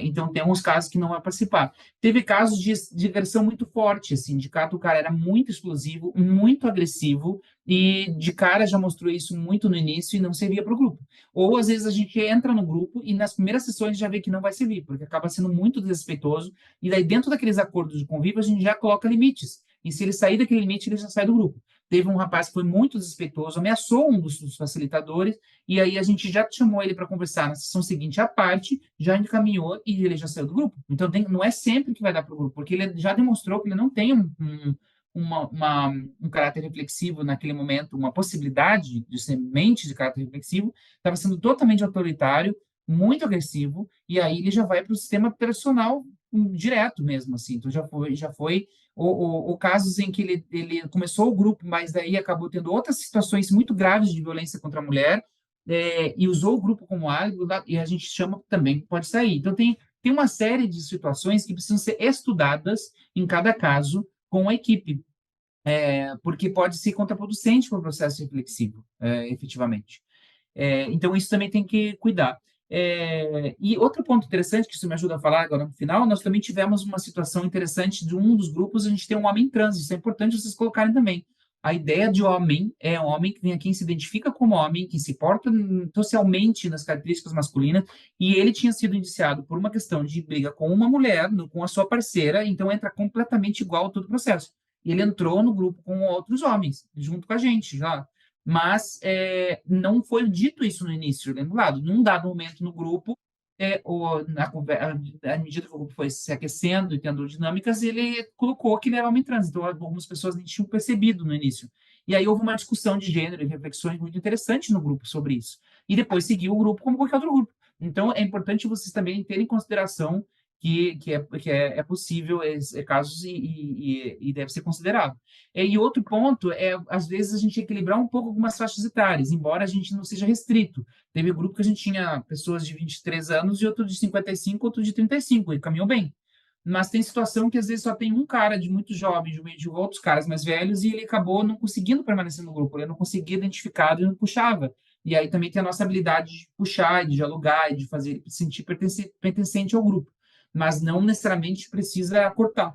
Então, tem uma série de possibilidades que vocês podem ler ali no nosso trabalho, que a gente vai desenvolvendo, que eu acho interessante, porque às vezes o grupo acaba implodindo porque a gente faz uma seleção não bem feita no início desses critérios.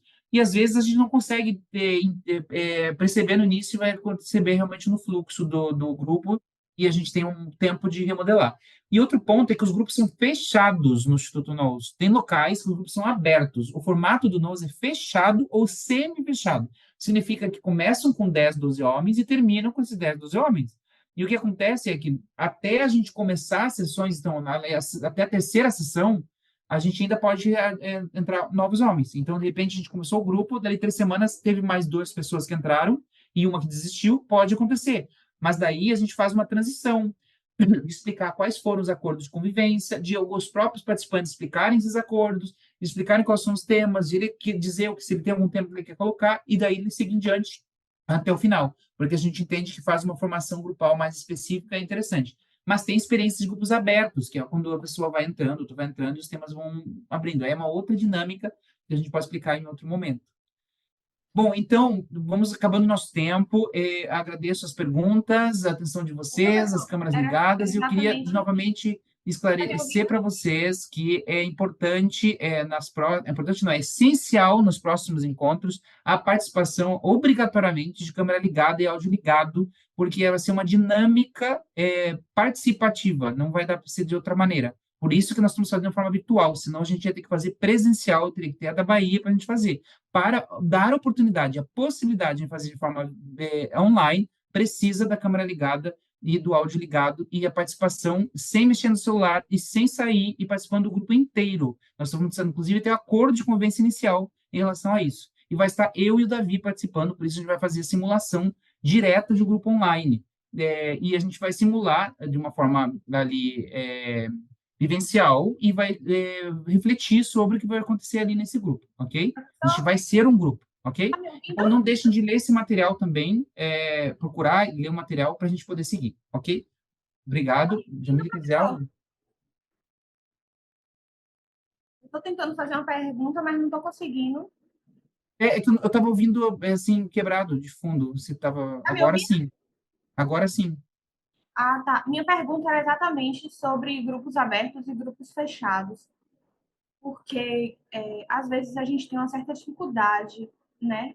Principalmente quando a gente trabalha na defensoria, a gente recebe todos os dias intimação de medida protetiva de indivíduos que estão respondendo a processos criminais.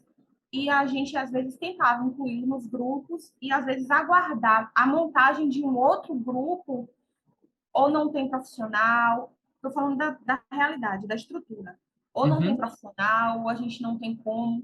Então, eu queria saber o que é que o senhor acha sobre grupo aberto. E outra dúvida é, com relação aos facilitadores, qual a profissão, né, a capacitação. Capacitação não, por exemplo, a gente tinha um assistente social e tinha jurista, né, do direito. Homem, mulher, certo. Mas se for, ou também, como já foi colocado aqui, em algumas situações podem ser 2 homens, 2 mulheres, mas e quanto à atividade dele? Tem que necessariamente ser um assistente social e um psicólogo, ou pode ser um assistente social e um jurista? Eu fiz pergunta assim meio. Jamile, Pode ser assistente social, psicólogo, educador, pedagogo, desde que você tenha formação em grupo reflexivo, desde que você tenha uma formação em saber fazer perguntas, entender a metodologia e ter uma formação específica em gênero. Porque se você não tiver um mínimo de formação em gênero e leitura de gênero, você não vai perceber coisas de gênero, você vai naturalizar coisas, comportamentos, jeitos, você vai essencializar falas, dizer homem a si mesmo. Você não vai perceber um homem, às vezes, fazendo um mansplaining ou interrompendo uma mulher de uma maneira inadequada. Então, tem uma série de coisas que você acaba não percebendo. Claro que todos nós fazemos isso de uma maneira que a gente tem que ir sendo autocrítico, mas se você não fizer minimamente uma leitura, uma preparação, não vai acontecer. O que pode acontecer se um jurista consegue fazer isso, trabalha essa questão e faz um curso e participa, às vezes até observando o grupo, ele pode também participar. Agora, ele não pode ir lá com conhecimento jurista e dizer como deve fazer as coisas, ou ir só pela lei, ou colocar. Isso que eu estava falando, tinha uma colega que ela estava muito, era antropóloga, era muito voltada para o feminismo, ela não conseguia tirar esse papel na hora de colocar. É, eu preciso trazer ele como uma reflexão crítica, uma possibilidade de ação. Mas se eu colocar como enfrentamento e ativismo, não vai funcionar. Entende? Então, tem uma série de questões que precisam ser postas aí na formação, e aí pode ser variada nesse sentido. Embora a parte de assistência social e psicólogo já tenha em sua formação, usualmente, um olhar psicossocial e um olhar de grupo, né? Já tem, a gente tem na graduação, por exemplo, disciplinas específicas de grupo, ou na própria psicologia a gente aprende coisas de formas de fazer perguntas, escuta, etc. Então, esse treinamento que precisa ser feito, que é importante. Por isso que a gente recomenda ter um número mínimo de capacitação e de experiência nesse sentido. Sobre o grupo aberto, ele é um outro formato. No caso, você pode começar um grupo, fazer o acordo de convivência e definir as datas. Aí uma pessoa começa o grupo. Cada vez que entra uma pessoa, eu preciso integrar ela. E aí eu preciso ocupar um tempo no início da sessão de apresentá-la, de falar para ela quais são as regras, de colocá-la e seguir. Então, se você conseguir fazer essa apresentação e fazer com que ela, e não simplesmente jogar ela lá no grupo, de aparecer do nada, é possível. Mas depois, um tempo, vai acontecer que o teu grupo vai ter gente que está fazendo, você pode dizer, você tem que fazer 12 sessões. Aí você vai ter um grupo na sessão 7, que alguém está fazendo a 7, alguém está fazendo a 3 e alguém está fazendo a 10ª. Porque os temas vão mudando e a gente vai fazendo diferente. E mesmo que o tema seja igual, às vezes a pessoa participa de novo e o grupo é diferente. Mas você precisa cuidar do grupo. Você precisa saber que você precisa cuidar que a dinâmica esteja acontecendo, que a pessoa esteja integrada, que a pessoa que está mais tempo no grupo explique para que está há menos tempo, e às vezes essa parceria é legal, porque ele vai montando coisas. Ah, quando eu cheguei eu também pensava dessa forma, você vai ver quando estiver na 8ª sessão, você já vai ver diferente, já tem um depoimento da pessoa, né, em relação àquilo. Então, se você conseguir fazer essa transição, isso acontece. Mas há perigo de ficar um pouco bagunçado. Então, você tem que cuidar para não ficar meio jogado, solto, entra, vai, deixa lá, para fazer essa preparação e para fazer um encontro individual antes, que explique, ó, o grupo já aconteceu dessa maneira, tem essa regra, se explique previamente e a pessoa chegue lá mais já conectada com o que está acontecendo. Aí E pode ser um grupo a aberto. última pergunta que eu estava anotando aqui, com relação aos facilitadores, necessariamente toda reunião tem que ter dois? Sim, na metodologia do NOU, sempre dois. É muito raro que você tenha. Alguém teve um problema de saúde e não foi, o outro toca por ocasião. A ideia de dois é que um está. A dialogia entre os dois, um está fazendo uma dinâmica, o outro está observando o grupo, o outro está fazendo a dinâmica do mesmo e o outro está observando o grupo. Os dois conversam, porque o grupo é uma coisa muito dinâmica. Quanto mais gente você coloca, se são 15 a 20 pessoas, você perde muita coisa se você ficar sozinho. Então, você está olhando aqui e está acontecendo algo aqui que o teu colega está observando. Então, se eu estou trabalhando em dupla, a gente não vai focar o olho aqui. Enquanto o outro está fazendo aqui, o outro está olhando aqui. A gente junta as visões. É 4 visões, 4 olhos. E isso dá uma dinâmica mais sistêmica, mais complexa, mais ecológica do lado. Então, é sim importante que dois. Se você fizer só com uma pessoa, claro que pode acontecer, mas pode ter perdas. Então, um pouco parte dessa metodologia e das coisas que a gente está fazendo, a gente não vai conseguir fazer. Numa necessidade maior, pode acontecer, mas não é um indicado. Assim, a nossa recomendação é dupla, justamente por ser grupo. Ô, professor, Aí, a última pergunta, só porque eu estava anotando aqui, com relação à avaliação, o senhor, o senhor sugere, no caso, fazer avaliação em toda reunião? como assim avaliação? a avaliação do grupo no que tange aquele grupo. A minha recomendação não é avaliar todo o tempo. Eu acho que no final a gente tem mais um sentido de fazer síntese, de cuidar, de ver o que aconteceu. Mas o que a gente faz no do Knows é avaliar depois. Então, quando acaba o grupo, na última sessão a gente pode fazer aspectos avaliativos e feedbacks do que eles aprenderam, do que eles absorveram, do que eles acham que ficou em aberto. E que é mais assim, digamos, participativa direta. Mas a gente normalmente fazia depois uma entrevista com eles, ou fazia um grupo focal depois de 2 meses, depois de um mês da sessão, ou 3 meses, que daí a gente chama eles de novo, e uma outra pessoa conversa com eles sobre como foi o grupo, e que era assim o formato do Knows. Tinha uma pesquisadora que ia lá, conversava com eles. Ou na última sessão, a pesquisadora que vinha falar com eles, e conversava com eles sobre o grupo, e não os facilitadores, porque aí era uma pessoa externa. Mas são técnicas, são várias técnicas. Vocês podem ver que é melhor para vocês. Como você tem mais experiência, eu só estava perguntando mesmo, porque às vezes, no dia do grupo, a gente chegava e falava, e o que é que vocês acharam de hoje? O que é que vocês aprenderam hoje? Alguém que falar alguma coisa? Tem alguma sugestão para o próximo encontro? Quer que a gente traga algum vídeo, alguma música? Vocês têm alguma sugestão? Aí, às vezes, a gente fazia isso, entendeu? Nesse formato a gente não faria, porque quem vai promover esses materiais somos nós. E o momento de pedir para eles já é a sessão aquela segunda sessão em que a gente está fazendo a escolha dos temas. E, eventualmente, no final de uma síntese que a gente faz no lado, o pessoal fala, poxa, mas esse tema aqui é bem bom e a gente devia trabalhar mais. E aí a gente pergunta, pessoal, vocês também concordam que esse tema pode ser o próximo? Aí, eu também acho. E daí, então, vamos colocar em qual momento? Daí a gente junto pensa e reestrutura e coloca em outro momento. Mas tem que cuidar com como fazer essas perguntas, o que vocês acharam e tal, porque às vezes eles vão pela desviabilidade social. Eles estão ali obrigados. E aí eles vão dizer que está ótimo, porque eles querem ir embora, entende? Então tem que cuidar com como é que a gente está fazendo a pergunta para não ficar dentro desse enviesamento. Nada sensoria tem essa grande diferença. Não é obrigado, é convite. Mas mesmo assim, há desviabilidade social. É um convite que às vezes é entendido como uma imposição institucional na medida em que você tem benefício se você for. Então, o jeito de fazer a pergunta tem que sempre pensar se eu estou fazendo uma pergunta de um jeito que eu estou trazendo esse enviesamento ou desviabilidade social, que eles vão dizer que está ótimo aqui do lado, né? Na realidade, não é o que eles estão pensando. E também que tipo de avaliação você quer saber? O que eles absorveram daquele dia, ou se o grupo é bom ou ruim. Então, tem que sim, ou se o grupo está. Então, depende do que você quer numa avaliação. Às vezes a avaliação não é bem essa, a avaliação é mais um acompanhamento sendo o grupo. E aí, algumas perguntas de acompanhamento podem ser feitas no fluxo, mas daí a gente pode conversar melhor em como fazer essas perguntas. Muito importantes essas perguntas. Espero que vocês beneficiem bem dessas perguntas, que eu acho que são muito boas e necessárias, porque são dúvidas que podem surgir mesmo. Professor, boa tarde. Bom dia ainda, né? É uma pergunta. Há um limite razoável de participantes no grupo reflexivo? Sim, eu comentei antes, e na metodologia vai estar escrito lá que é de 10 a 12 participantes, não mais que isso. As recomendações internacionais, as recomendações nacionais que fizemos, validadas pelo Conselho Nacional de Justiça, também estão nesse parâmetro. Grupos com mais de 20 pessoas não são reflexivos, eles viram sala de aula. Uma palestra quase, né? Isso. Exatamente. Para não perder essa ideia de reflexão, né?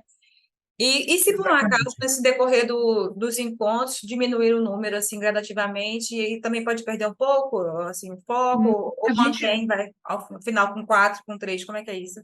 A gente mantinha. A nossa experiência é que, às vezes, no grupo voluntário, quando a gente fazia em formato voluntário antes da pandemia, a gente chamava em torno de 20 a 25 homens, sabendo que ia cair alguns para a gente ficar no 15, no 12. Ou a gente chamava 20, sabendo que ia ficar com 10. E às vezes acabava com 8, com 7. Isso é natural, assim, é normal. Às vezes as pessoas vão tendo incidências, mas a gente também tem que. Poxa, bem, se começar com 10 e terminar com 6, não é tão ruim assim. E às vezes esse grupo, o que fica, ele se compromete bastante. A gente teve já grupos de que 6 que ficaram estavam muito comprometidos. Então, quando é voluntário, a gente sempre chama mais. Então, se a ideia é fechar 15, 20, a gente chama 30. Mas a gente sabe que vai cair e vai ficar na prática um número que a gente quer que fique. Então, também isso depende. Né? enfim, essa ideia de ser voluntário ou não, ela pode mudar algumas coisas, mas se você consegue trabalhar bem a metodologia reflexiva, acaba sendo muito parecido. Entendi. Certo, tá certo, obrigada. Mais alguém? Pessoal, muito obrigado pelas perguntas. É muito importante para estimular a gente, professor, e ver pontos que a gente não tenha colocado. E se tiver outras, a gente pode retomar. E antes mesmo de começar a nossa parte prática, se tiver algumas outras perguntas, a gente pode também responder no início, para aquecer e trazer algumas ponderações antes de começar a prática. Então, anotem, leiam o material, vejam o que vocês não lembraram, o que não caiu bem, o que não entendeu direito, para a gente poder conversar e tirar essas dúvidas, porque na prática vai vir mais 27 outras dúvidas. Então, a gente tem que estar preparado e já responder algumas, porque realmente tem muitas questões, mas depois as coisas vão se organizando e vocês vão ficar muito contentes com o trabalho. Então, boa tarde, para mim, bom dia para vocês, ou quase boa tarde, e a gente conversa, então, muito em breve na parte prática. Tá? Um abraço.